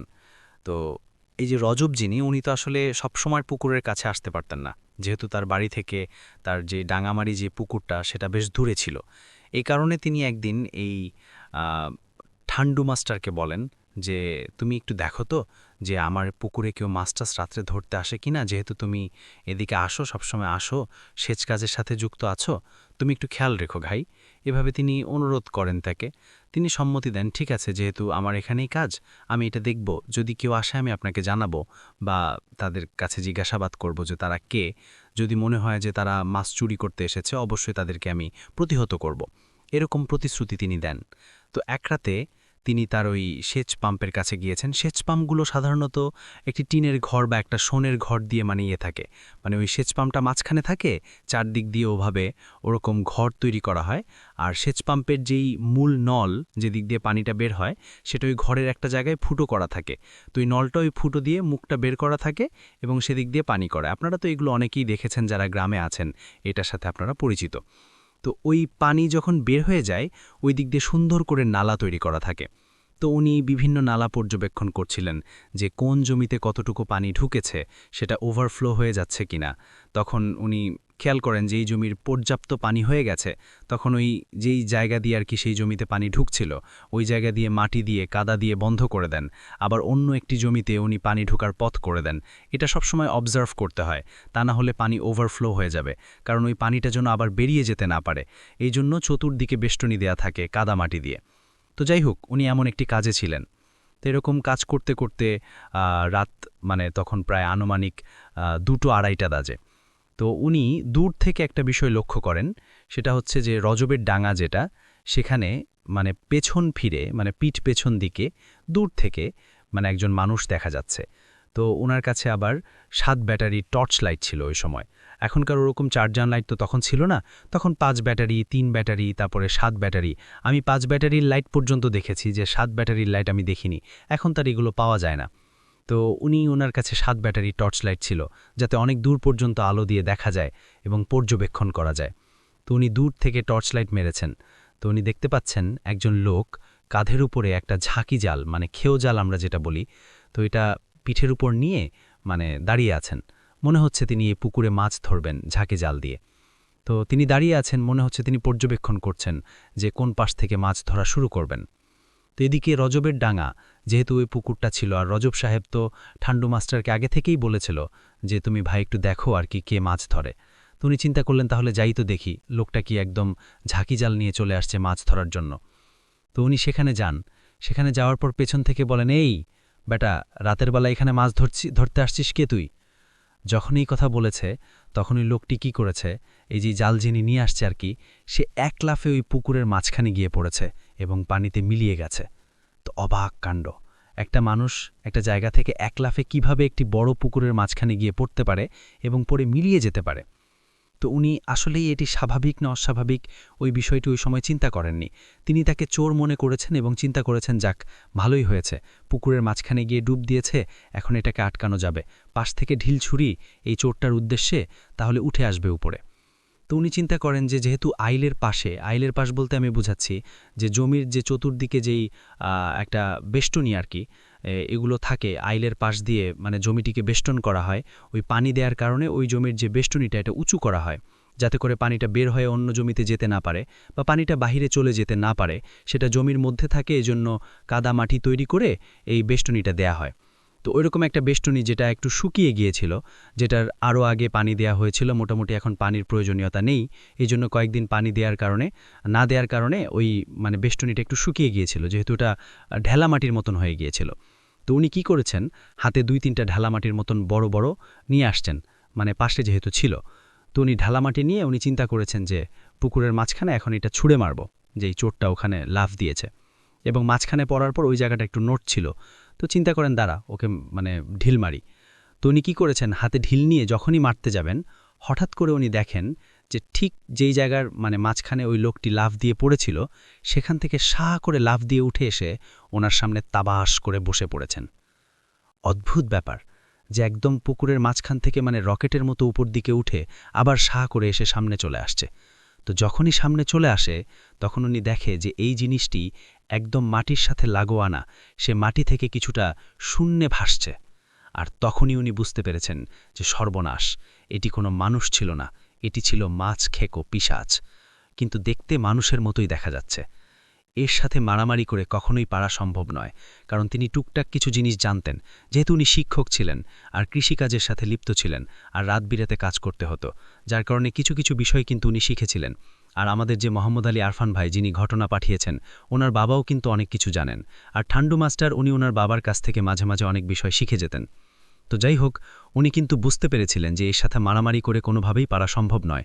উনি কি করেছেন, ঘুরে দিয়েছেন এক দৌড়। উনি আর পেছন দিকে তাকাচ্ছেন না, কিন্তু মাছ পচা বিকট গন্ধ ওনার নাকে এসে লাগছে। তার মানে ওই যে পিশাচটার শরীর দিয়ে মাছ পচার খুবই বিশ্রী দুর্গন্ধ বেরোচ্ছিল। তো যেহেতু দুর্গন্ধ বেরোচ্ছিল, উনি বুঝতে পারছেন যে পিশাচটা তার সাথেই আছে, মানে পেছন পেছন আসছে, তার সহজে নিস্তার নাই এর হাত থেকে। তো উনি চেষ্টা করছিলেন যে ওনার শেলফ মেশিনে যে ঘরটা রয়েছে এইখানে চলে আসার জন্য। তো উনি কী করেছেন, যখনই ওই ঘরের কাছে চলে আসছেন তখন উনি দেখছে যে ঘরের ভেতর থেকে ওই পিশাচটা বের হয়ে তার সামনে চলে আসছে। তো মানে একদম মুখোমুখি। এটি দেখে উনি মারাত্মক ভয় পেয়ে যান, মানে তখন ওনার সাহস হারিয়ে ফেলেন। আর ওই পিশাচটি তখন ওনাকে জাপড়ে ধরে এবং ধস্তাধস্তি শুরু হয়। তো যেহেতু উনি বেশ দোয়া কালাম জানতেন, ওই ধস্তাধস্তির মধ্য দিয়েও উনি দোয়া কালাম পড়ছিলেন। তো একটা পর্যায়ে পিশাচ তাকে ছেড়ে দিয়ে চলে যায় আর উনি ওখানেই অচেতন অবস্থায় পড়ে থাকেন। সাধারণত ফজরের পরপরই যখন আলো ফোটে উনি বাড়িতে চলে যেতেন। এদিকে সকাল 7টা 8টা 9টা বেজে যায়, যেহেতু উনি বাড়িতে আসছিলেন না, ওদিকে স্কুলের টাইম হয়ে যাচ্ছিল, এজন্য বাড়ির লোকজন এখানে চলে আসে, মানে ওনার যেই শেলফ মেশিনের যে ঘরটা সেখানে চলে আসে। আসার পরে ওখানে ওনাকে অচেতন অবস্থায় পায়, সেখান থেকে তাকে উদ্ধার করা হয়। উদ্ধার করার পর উনি তো অচেতন অবস্থায় ছিলেন, তার জ্ঞান ফেরানো হয়। জ্ঞান ফেরানোর পর উনি সবাইকে ঘটনা খুলে বলেন। উনি বেশ কয়েকদিন অসুস্থ থাকলেও উনি আবার সুস্থ হয়ে যান। আ এই ঘটনায় আহামরি উনার শারীরিক কোনো ক্ষতি হয়নি। তবে বেশ ভয় পেয়েছিলেন। তো এটিই ছিল ঘটনা, যেটি মানিকগঞ্জ জেলার সাটুরিয়া উপজেলার হরগঞ্জ পূর্বনগর গ্রামে ঠান্ডা মাস্টারের সাথে ঘটেছিল। তো অনেক ধন্যবাদ আলী আরফান ভাইকে চমৎকার একটি ঘটনা আমাদেরকে শেয়ার করার জন্য। Thank you so much. আপনার ঘটনার জন্য আপনাকে অনেক ধন্যবাদ। এবং আমি আরও একটা ঘটনায় চলে যাব আমরা, এবং এই ঘটনাটা একটা অডিও ক্লিপ। চলুন শুনে আসি অডিও ক্লিপটি। আশা করছি এই অডিও ক্লিপটিও আপনাদেরকে অনেক অনেক আনন্দ দেবে। চলুন শুনে আসি। আজকে আমি আপনাদের সাথে যে ঘটনাটা শেয়ার করব, সেই ঘটনাটা আমি আমার ব্যক্তিগত যে গাড়ি চালক, অর্থাৎ আমার যে ড্রাইভার আছে, আমি আমার ড্রাইভারের কাছ থেকে ঘটনাটা শুনেছি। আমার ড্রাইভারের নাম হচ্ছে বিল্লাল। বেশ কয়েকদিন আগেই আমি ওর কাছ থেকে ঘটনাটা শুনি, তারপর আমি ঘটনাটা কিছুটা যাচাই বাছাই করার চেষ্টা করি। অবশেষে আজকে আপনাদেরকে শোনানোর জন্য রেকর্ড করতে বসলাম। ঘটনাটি ঘটেছিল 2012 সালের দিকে। তখন নভেম্বরের শেষের দিকে, কিছুটা শীত শীত ভাব। ও তখন মানে আমার যে ড্রাইভার, সে তখন পিকআপ চালাতো। তা ওর কাছে একটা রিকোয়েস্ট আসে যে একটা লাশ নিয়ে যেতে হবে শেরপুরের একটা গ্রামে, ওখানে লাশ নিয়ে যেতে হবে। তো দামাদামি করার পরে ওই জায়গায় চলে যায়, লাশ নেওয়ার জন্য চলে যায় জায়গাটাতে। টঙ্গীর দিকটায় থেকে আর কি লাশটা নিতে হবে। তা ওখানে সে যায়। যাওয়ার পরে সে জানতে পারে যে লাশটি একটা আত্মহত্যার লাশ, অর্থাৎ গলায় ফাঁসি দিয়ে একজন লোক মারা গিয়েছে, মধ্যবয়স। তাকে নিয়ে আর কি যেতে হবে। তো লোকটি এখানে একাই থাকতো, তার গার্মেন্টসে চাকরি করত। তা ওখান থেকে ঠিকানা সব কিছু বলে এবং তার বিলটা পরিশোধ করে তার সাথে কাউকে দেয়া হয় না, তাকে বলা হয় যে ওই জায়গায় দিয়ে আসতে হবে। এতে সে আসলে কিছুটা ইনসিকিউর ফিল করে। সে বলে যে না, আসলে এভাবে আমার পক্ষে সম্ভব এভাবে নেয়া। তা এর মধ্যে আমি একটা কথা স্কিপ করে গিয়েছি, সেটা হচ্ছে যে ঘটনাটা ঘটার পর পুলিশের প্লাস ময়নাতদন্তর যে ব্যাপারগুলো থাকে সেগুলো সব কিছুই হয়ে গিয়েছিল। সেগুলো হওয়ার পরেই আর কি এটা নেয়ার জন্য বলা হচ্ছিল। তখন ওখান থেকে অনেক রিকোয়েস্ট করে ওদের ওখান থেকে একজন লোককে ম্যানেজ করে তার সাথে যাওয়ার জন্য। তারপর তারা রাত্রে রওনা দিতে দিতে প্রায় ওদের 10টা 10:30টার মতো বেজে যায়। তো ওরা নর্মালি খুব ভালোভাবেই যাচ্ছিল, কিছুটা জ্যাম ছিল রাস্তায়। ওরা যখন মাওনা চৌরাস্তা পার হয়, মাওনা চৌরাস্তা পার হওয়ার পর থেকে ময়মনসিংহের রাস্তার দিকে ওরা মানে খেয়াল করে যে কিছুটা তো তখন হালকা হালকা একটু কুয়াশা পড়ে। তো খুব বেশি জোরে গাড়ি চালাচ্ছে না, বা মোটামুটি হয়তো 70-80 কিলোমিটার বেগে গাড়ি চলছে। তো হঠাৎ করে ওরা কিছু একটা একটা শব্দ শুনতে পায়। তা আসলে রাস্তার মধ্যে তো আসলে পিকআপ, সেটা তো আপনার জানালা সবকিছু খোলা থাকে। সো তারা ভাবছিল হয়তো যে না, এটা হয়তো বাইরের থেকে একটা শব্দ অনবরত একটা শব্দ যখন অনবরত হতে থাকে, তখন তো এটা আসলে নিশ্চয়ই সারাউন্ডিংসের মধ্যেই হবে। তার মানে তখন তারা বুঝতে পারল যে মেবি শব্দটা আসলে তাদের গাড়ি থেকেই হচ্ছে। তারা যেটা করলো সেটা হচ্ছে যে মেইন রাস্তা হাইওয়েতে তারা একটা জায়গায় গাড়িটা একটু থামালো। থামানোর পর তারা চেষ্টা করলো যে শব্দটার আসলে সোর্স বা উৎসটা কি সেটা বের করার। তো ওরা যখন গাড়িটা থামানোর পরে দেখলো যে না, শব্দ আর হচ্ছে না। এরপরে সে ভাবলো যে তাহলে কি টায়ারে কোনো প্রবলেম হলো কিনা, গাড়িটা আবার চলা শুরু করলো। তখন কিন্তু শব্দটা আবার হচ্ছিল না। কিন্তু যেই না গাড়িটা একটা সামঞ্জস্য রেখে, অর্থাৎ হাইওয়েতে চলার জন্য যেই ধরনের স্পিড রেখে গাড়িটা চালানো দরকার, সেই ধরনের স্পিডে যখন যাচ্ছে, আবারও গাড়িটা এরকম একটা শব্দ করছে আর কি। তো ভাবলো যে তাহলে এমনিতে ওর আগেও কিছু এক্সপিরিয়েন্স হয়েছিল, যে সমস্ত এই ধরনের লাশ নিয়ে গেলে বিভিন্ন ধরনের সমস্যা সে আগেও এক্সপিরিয়েন্স তার ছিল, সেজন্য সে তেমন একটা আমলে নেয় নাই। তার মধ্যে এটা ছিল আবার একটা অপমৃত্যু। তা হঠাৎ করে তার সাথে যে লোকটা গিয়েছিল, অর্থাৎ যে লোকটি মারা গিয়েছিলেন, যার লাশ নিয়ে যাওয়া হচ্ছে, তার খুবই ঘনিষ্ঠ একজন বন্ধু। সে হঠাৎ করে পিকআপের পেছনের দিকে, যে দুজন যাত্রী বসার পর মাঝখানে একটা ছোট জানালার মতো থাকে, যেখান দিয়ে তাকালে পিকআপের পেছনটা দেখা যায়। তো পেছনের দিকে হঠাৎ করে ওই লোকটা একটু পেছনের দিকে তাকিয়ে বোঝার চেষ্টা করলো যে পেছন থেকে কি কোনোভাবে শব্দটা আসছে কিনা। তো সে যখন পেছনের দিকে তাকানোর পরে তার কাছে মনে হলো যে লাশটা চাটাই দিয়ে বাঁধা ছিল। তার কাছে মনে হলো যে শোয়া অবস্থা থেকে একটা বডি যদি বসার অবস্থায় যায়, যেই ধরনের একটা আকৃতি হওয়ার দরকার, ঠিক এই ধরনের একটা আকৃতির মতো অবস্থা, এবং প্রতিনিয়ত সে মুভমেন্ট করছে, ডানে বামে মুভমেন্ট করছে। বসে সে ডানে বামে সে মুচড়ামুচড়ি করলে যেই ধরনের একটা ব্যাপার ঘটে, এই ধরনের ব্যাপারটা ঘটছে। সেটা দেখে প্রচণ্ড রকমের ভয় পায় এবং সাথে সাথে ড্রাইভারকে বলে যে আপনি একটু গাড়ি থামান, কি যেন হচ্ছে। বিল্লাল, যে ড্রাইভার, বিল্লালও গাড়িটা সাথে সাথে থামায়। থামানোর পর ওরা গাড়ি থেকে নেমে ওরা পেছনের দিকে তাকায় এবং পেছনের দিকে তাকিয়ে দেখে যে না, লাশটা ওইভাবেই আছে, চাটাই দিয়ে তো লাশটা ওভাবেই আছে। তখন ওই লোকটা আসলে খুব ভয় পায়, বেশ ভালোই ভয় পায়। তখন তারা ভাবে যে ঠিক আছে, তাহলে কিছুটা একটা লোক সমাগম আছে, এরকম একটা জায়গায় যাওয়া যাক। আসলে তখন তো রাত হয়ে গিয়েছে। তারপর তার একটা মোটামুটি একটা যে বাজারের মতো একটা জায়গা ছিল, ওখানে কিছুটা লাইটের অস্তিত্ব পাওয়া যাচ্ছে। তো ওখানে যাওয়ার পরে বিল্লাল, আমি একটু বলে রাখি, বিল্লাল খুব সাহসী প্রকৃতির একটা ছেলে। সে তখন যেটা করে সেটা হচ্ছে যে তার যে পিকআপের যে থাকে বা দড়ি থাকে, সেই দড়ি দিয়ে সে লাশটাকে তিনবার রোলিং করে আর কি, তাকে একটু বাঁধেই যেন লাশটা কোনোভাবে না নড়ে। তারপর তারা আবারও রওনা দেওয়া শুরু করে। এবার দেখা যায় যে অন্য আরেকটা বিপত্তি। সেটা হচ্ছে যে এবার যখন তারা রওনা দেওয়া শুরু করে, তার হয়তো 15 বা 20 মিনিট পর তারা যখন মোটামুটি ময়মনসিংহের যে রাস্তাটা, ওই ময়মনসিংহের রাস্তাটা ধরে তারা যখন যাচ্ছিল, আমাকে যেটা বলল যে ত্রিশালের পরবর্তীতে যা জায়গাটা, সেই জায়গাটাতে তারা হঠাৎ করে যেটা খেয়াল করলো, সেটা হচ্ছে যে হঠাৎ তাদের যে হেডলাইটটা ছিল, হেডলাইটটা বন্ধ হয়ে যাচ্ছিল। দেখা যাচ্ছে যে কখনো কখনো হেডলাইটটা বন্ধ হয়ে যাচ্ছে, আবার নিজে নিজে জ্বলে উঠছে। এটা খুবই একটা বাজে রকমের পরিস্থিতি, যে একটা হাইওয়েতে যখন কেউ গাড়ি চালাবে আর সেই অবস্থাতে যদি হেডলাইটটা এই ধরনের সমস্যা করে, এটা খুবই একটা বাজে একটা সিচুয়েশন। তখন বিলাল বুঝতে পারে যে তার সাথে কোনো একটা ঝামেলা চলছে, কারণ আমি আগেই বলেছি সে আগেও তার বেশ কয়েকবার এক্সপিরিয়েন্স হয়েছে। তা সে যেটা করে সেটা হচ্ছে যে সে গাড়ি চালানোর চেষ্টা করে, বাট আসলে সমস্যাটা এত বেশি তীব্র হওয়া শুরু করে একটা সময়, যে সে আসলে সম্ভব হয় না তার পক্ষে। তখন সে আবারও গাড়িটা সাইড করে সে এরপর চিন্তা করতে থাকে যে আসলে এটা কোনো গাড়ির কোনো প্রবলেম না। তারপরও সে দেখে নেয়ার চেষ্টা করে যে আসলে লাইটের কোনো সমস্যা আছে কিনা, এবং সে ফাইন্ড আউট করে যে তার হেডলাইটের থেকে যে তারটা গিয়েছে, যে ওয়্যারিংটাও গিয়েছে, ওই ওয়্যারিংটা কিছুটা লুজ ছিল। সেটা ফাইন্ড আউট ঠিকই করেছিল, এবং পরবর্তীতে সেটা সে রিপেয়ার করে সে আবার চলতে থাকে। 4-5 মিনিট যাওয়ার পরেই হঠাৎ করে গাড়িটা বন্ধ হয়ে যায়। তখন বিলাল বেশ ভয় পেয়ে যায় যে হঠাৎ করে আবার গাড়িও বন্ধ হয়ে গেল। এরপরে সে আবার গাড়ি স্টার্ট দেওয়ার চেষ্টা করে, বাট 2-3 বার দেওয়ার পরে গাড়িটা আবারও স্টার্ট নেয়। স্টার্ট নেওয়ার পরে যেটা হয় যে আবারও তারা যখন যায়, তখন আবারও কিছুক্ষণ পরে আবারও স্টার্টটা বন্ধ হয়ে যায়। এবার যখন স্টার্টটা বন্ধ হয়ে যায়, তখন ওরা মহাসড়কে, আমি বলছি যে স্টার্ট বন্ধ হয়ে যাওয়া এটা কিন্তু খুবই বিপজ্জনক একটা ব্যাপার, এবং এবার তারা খুব অল্পের জন্য রক্ষা পায়। কারণ তার যখন স্টার্টটা বন্ধ হয়ে যায়, ঠিক ওই মুহূর্তেই তার পাশ দিয়ে একটা ট্রাক যাচ্ছিল। এটা আসলে কিছুটা অল্পের জন্য তারা রক্ষা পায়, সোজা কথা। তারপরে তারা ইমার্জেন্সি বেসিসে তারা গাড়িটাকে একটা পাশে রাখার পরে এরপরে সে পেছনে দেখে যে পেছনে যেভাবে লাশটা তারা বেঁধে রেখেছিল ঠিক সেভাবেই বাঁধা আছে, বাট কোনোভাবেই তারা স্টার্ট তখন আর নিতে পারছে না। বিলাল তখন চিন্তা করে যে গাড়ির কোনো সমস্যা আমি ফাইন্ড আউট করতে পারছি না এই মুহূর্তে, সব কিছুই তার কাছে মনে হচ্ছে ঠিক আছে, বাট গাড়ি স্টার্ট নিচ্ছে না। এখন সে এবার দেখছে যে আমি যদি বারবার স্টার্ট দিই, তাহলে এটা সেটাও নষ্ট হয়ে যেতে পারে। সে চিন্তা করে যে আমরা কিছুক্ষণ অপেক্ষা করি, দেখা যাক কি হয়। কিন্তু বিলালের সাথে যে ছেলেটা ছিল সে আসলে খুব বেশি ভয় পাচ্ছিল। তো একটা সময় সে বলছিল যে আমি আর যাব না, আমি চলে যাব। কিন্তু তাকে বিলাল অনেকটাই রিকোয়েস্ট করে তাকে রাখার চেষ্টা করে। কিন্তু সে খুব কান্নাকাটির মতোই এক ধরনের সিচুয়েশনের মতো তৈরি হয় ওখানে। তখন ওখানে আরও ২-৩ জন লোক জড়ো হয়। আসলে পাশ দিয়েই যাচ্ছিল পিকআপ। তখন একটা সবজির পিকআপ দেখে তাদেরকে দেখে থামে। থামার পরে জিজ্ঞেস করে কি হয়েছে, তখন তারা জানতে পারে যে এরকম। তার সবজি পিকআপটা যখন বলল যে ঠিক আছে, যদি ব্যাটারি কোনো সমস্যা হয়ে থাকে আমাদের ব্যাটারি সাপোর্ট নিয়ে দেখেন আপনার গাড়িটা চলে কিনা। তখন সাপোর্ট না নিয়েই জাস্ট একবার ট্রাই করার সাথে সাথে গাড়িটা আবার স্টার্ট নেয়।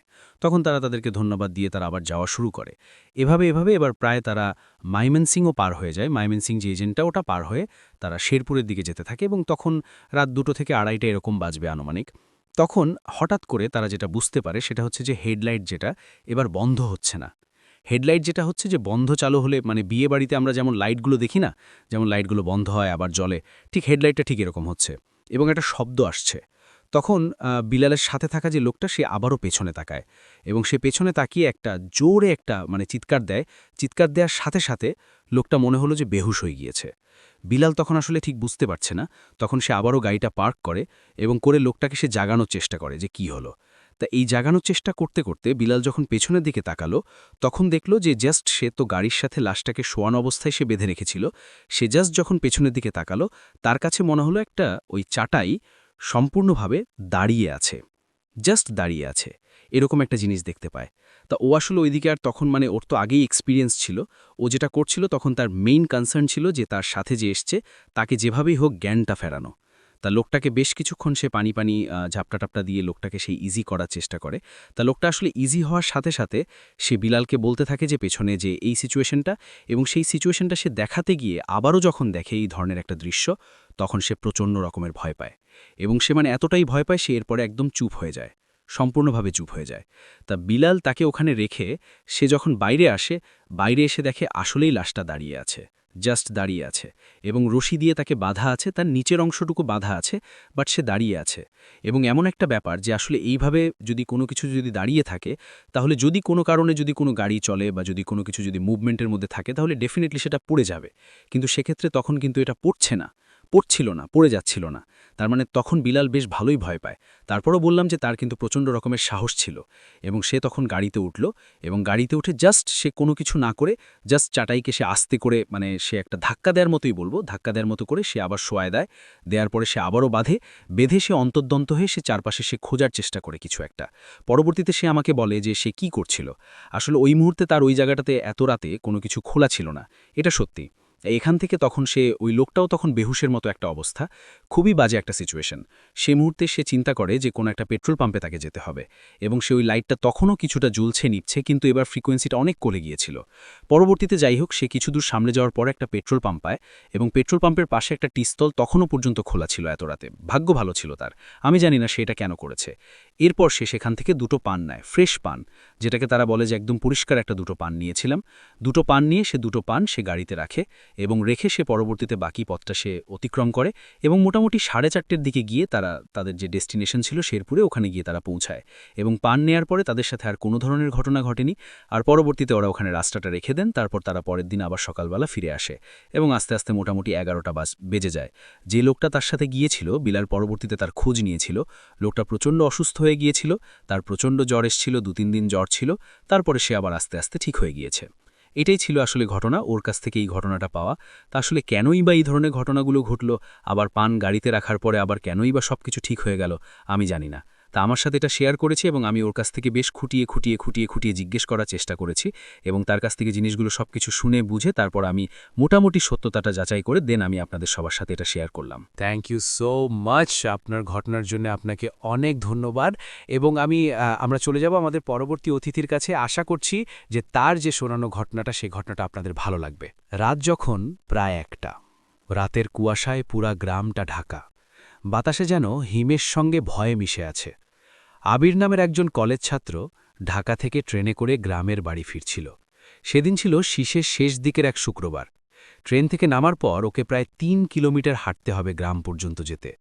চারদিকে নীরবতা, শুধু কুয়াশার ভিতর থেকে মাঝে মধ্যে হুইসেল দিয়ে উঠছে কোনো দুর্দান্ত শিয়াল। আবির ফোনের টর্চ অন করে হাঁটতে লাগল। রাস্তায় হালকা বরফ পড়েছে, মাটিতে কুয়াশার আস্তরণ। হাঁটতে হাঁটতে গ্রামের পাশের একটা মসজিদের পাশে চলে এলো। শীতের রাতে এই সময় আর গ্রামের কেউ জেগে থাকে না। পুরনো কবরস্থানটার কাছে এলো। জায়গাটা একসময় সেনাবাহিনীর পুরনো ক্যাম্প ছিল। এখন কেউ কাছেও আসে না। হঠাৎ ওর কানে আসলো খসখস শব্দ, যেন কেউ ওর পায়ের পিছনে হাঁটছে। ও থেমে গেল, শব্দও থেমে গেল। দর্শক, বর্তমান চলছে কিন্তু শীতের একটা সময়, আর এই শীতের সময় আসলে এই শীতের গল্পগুলো অনেকটাই ভালো লাগে। যারা কম্বল মুড়ি দিয়ে, কানে হেডফোন দিয়ে আমাদের গল্পগুলো শুনছেন, তারা কিন্তু অবশ্যই আপনাদের অনুভূতিগুলো আমাদের কমেন্ট করার চেষ্টা করবেন। আর আপনাদেরকে গল্প শোনানোর জন্য আমরা তো আছি। তাই যারা যারা ভিডিওটি প্লে করেছেন, আশা করব যে সম্পূর্ণ গল্পটি শোনার চেষ্টা করবেন। আচ্ছা, তারপর আসলো যে আবির পাল্টা ঘুরে তাকিয়ে দেখে পিছনে কিছুই নেই, কিন্তু বরফে স্পষ্ট পায়ের ছাপ একজোড়া ঠিক ওর পিছনে। আবিরের বুক ধরফর করে করতে লাগলো। সাহস করে আবার হাঁটতে শুরু করলো, কিন্তু আবার সেই একই স্পষ্ট শব্দ, খসখস খসখস। শীতের রাতে এরকম শব্দ আসলেই অনেক ভয়ঙ্কর। এবার শ্বাস নেওয়ার গর্জনের মতো আওয়াজ, আহ হা, বিভিন্ন রকমের আওয়াজ আসতে লাগলো আবিরের কানে।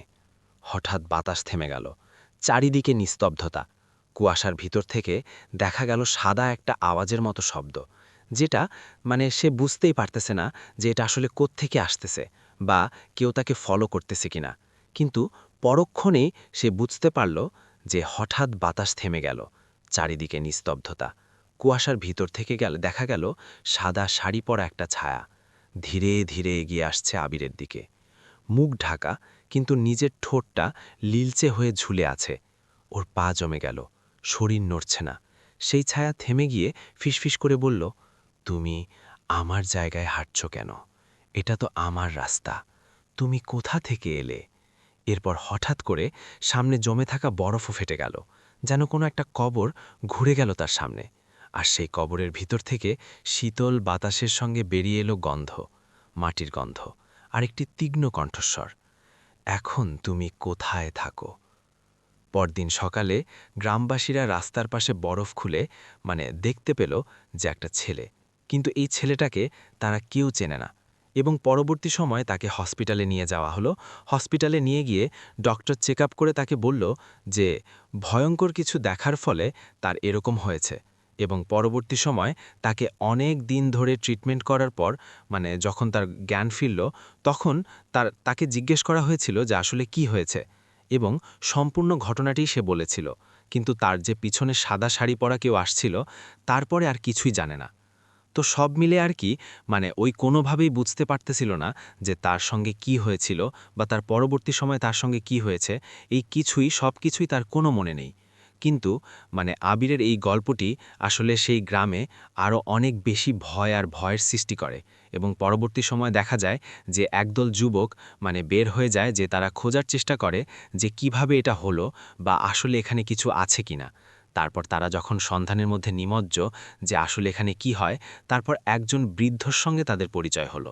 সেই বৃদ্ধ তাদেরকে বলল যে আসলে এই রাস্তা দিয়ে একদিন একটা বিবাহর গাড়ি যাচ্ছে, কিন্তু হঠাৎ করে সেই বিয়ের গাড়িটা কোনোভাবে থেমে যায়, এবং থেমে যাওয়ার পর তারপর আর গাড়ি কোনোভাবেই চলতেছিল না। তো তারপর এমন একটা অবস্থায় দাঁড়ায় যে তারা সেখান থেকে আর ফিরে আসে না। এবং এই একই শীতের সময় তাদের আবৃত করে রাখে শীত। কুয়াশার মধ্যে তারা পথ হারিয়ে ঠান্ডার মধ্যে জমে আসলে মারা যায়। এবং এর ফলে তাদের আত্মাগুলো এখানে থাকে এবং বিভিন্ন সময় বিভিন্ন মানুষদের ভয় দেখায়। এগুলো শোনার পর আসলে ওই ছেলেরা ঠিক করল যে এর একটা সুরাহা করতে হবে। তাই তারা একজন ভালো কবিরাজের কাছে গেল। কবিরাজ তখন তাদেরকে বলল যে আসলে বাবা, এটা তো অনেক কঠিন একটা কাজ, কারণ শীতের মধ্যে থেকে তাদের সঙ্গে কথা লাগবে। শীতের মধ্যে শীত ছাড়া কোনো কাজ হবে না। তারপর আসলে তারা কি করবে কোনোভাবে বুঝতে পারতেছিল না যে এর শেষটা কোথায়, বা এই যে তাদের যে আত্মাগুলো এখন এই অবস্থায় আছে, এটা কিভাবে পাবে না পাবে। তো যাই হোক, পরবর্তী সময় আসলে ওরা একটা সুরাহা করে ফেলে এবং পরবর্তী সময় জায়গাটা একদম ক্লিয়ার হয়ে যায়। আমরা সরাসরি চলে যাব আফনান ভাইয়ের কাছে এবং আফনান ভাইয়ের কাছ থেকে তার ঘটনা শুনব। এখন যে ঘটনাটি আমি বলবো, এই ঘটনাটি যিনি পাঠিয়েছেন তার আরও একটি ঘটনা আমরা প্রচার করেছিলাম। তো এই কারণে তিনি আরও একটি ঘটনা নতুন করে আমাদেরকে পাঠিয়েছেন, এজন্য তাকে অসংখ্য ধন্যবাদ জানাচ্ছি। ওনার বাড়ি শেরপুর জেলার নকলা থানার বারৈকান্দি গ্রামে। আর ঘটনাটি ওনার নানা মোহাম্মদ আব্দুস সালামের সাথে ঘটেছিল। আর আমাদেরকে যিনি পাঠিয়েছেন তার নাম মোহাম্মদ শাকিল মিয়া। তো কথা না বাড়িয়ে সরাসরি ঘটনাতে চলে যাচ্ছি। তো দারিদ্র্যের কারণে ওনার নানা অনেক অল্প বয়স থেকেই রিক্সা চালিয়ে অর্থ উপার্জন করতেন। এরপর নানা বিয়ে করেন। বিয়ের কিছুদিনের পরে তাদের ঘরে একটি কন্যা সন্তান জন্ম নেয়। কিন্তু দুঃখের ব্যাপার হলো সেই সন্তানটি কোনো ধরনের অসুখ বিসুখ ছাড়াই হঠাৎ করেই মারা যান। এরপর এই শাকিল ভাইয়ের আম্মা জন্মগ্রহণ করেন।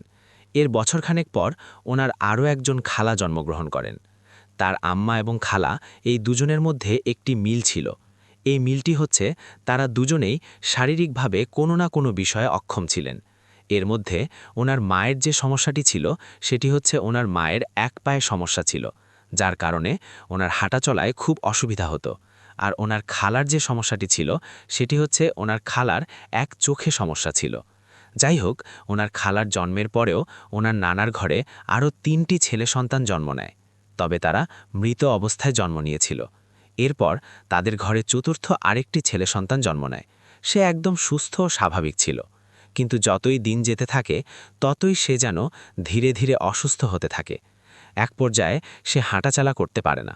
তার বয়স ৩-৪ এরকম হয়েছিল যখন সে হাঁটাচলায় অক্ষম হয়ে গেল। স্বাভাবিক অবস্থা থেকে আস্তে আস্তে এই অবস্থায় চলে গেল। তখন এই অবস্থার প্রেক্ষাপটে ওনার নানা এবং নানি তাকে নিয়ে ময়মনসিংহের একটি হসপিটালে ভর্তি করান। হসপিটালটির নামটি উনি বলতে পারেননি, কারণ ওনার সেইটা মনেও নেই এবং ওনার নানা নানিরও মনে নেই যে হসপিটালটির নাম কী ছিল। যাই হোক, কিছুটা সুস্থ হলে তাকে বাড়িতে নিয়ে যাওয়া হয়। বাড়িতে নেয়ার পর দেখা যায় সে একদম প্যারালাইজড অবস্থার মতো ছিল, কিন্তু সে এখন হামাগুড়ি দিতে পারছে। তো নানা ভেবেছেন যে এখন হামাগুড়ি দিচ্ছে, কয়দিন পর হয়তোবা হাঁটতেও পারবে। এই ভেবে তাদের চিন্তা ওইভাবে আর ছিল না, স্বাভাবিকভাবেই তারা চিন্তাভাবনা করছিল। তো এর মধ্যে শুরু হয়ে যায় বর্ষাকাল। বাড়ির আশেপাশে বেশ কিছু ছোট ছোট গর্ত হয়েছিল, বিভিন্ন কারণে সেগুলো হয়েছিল।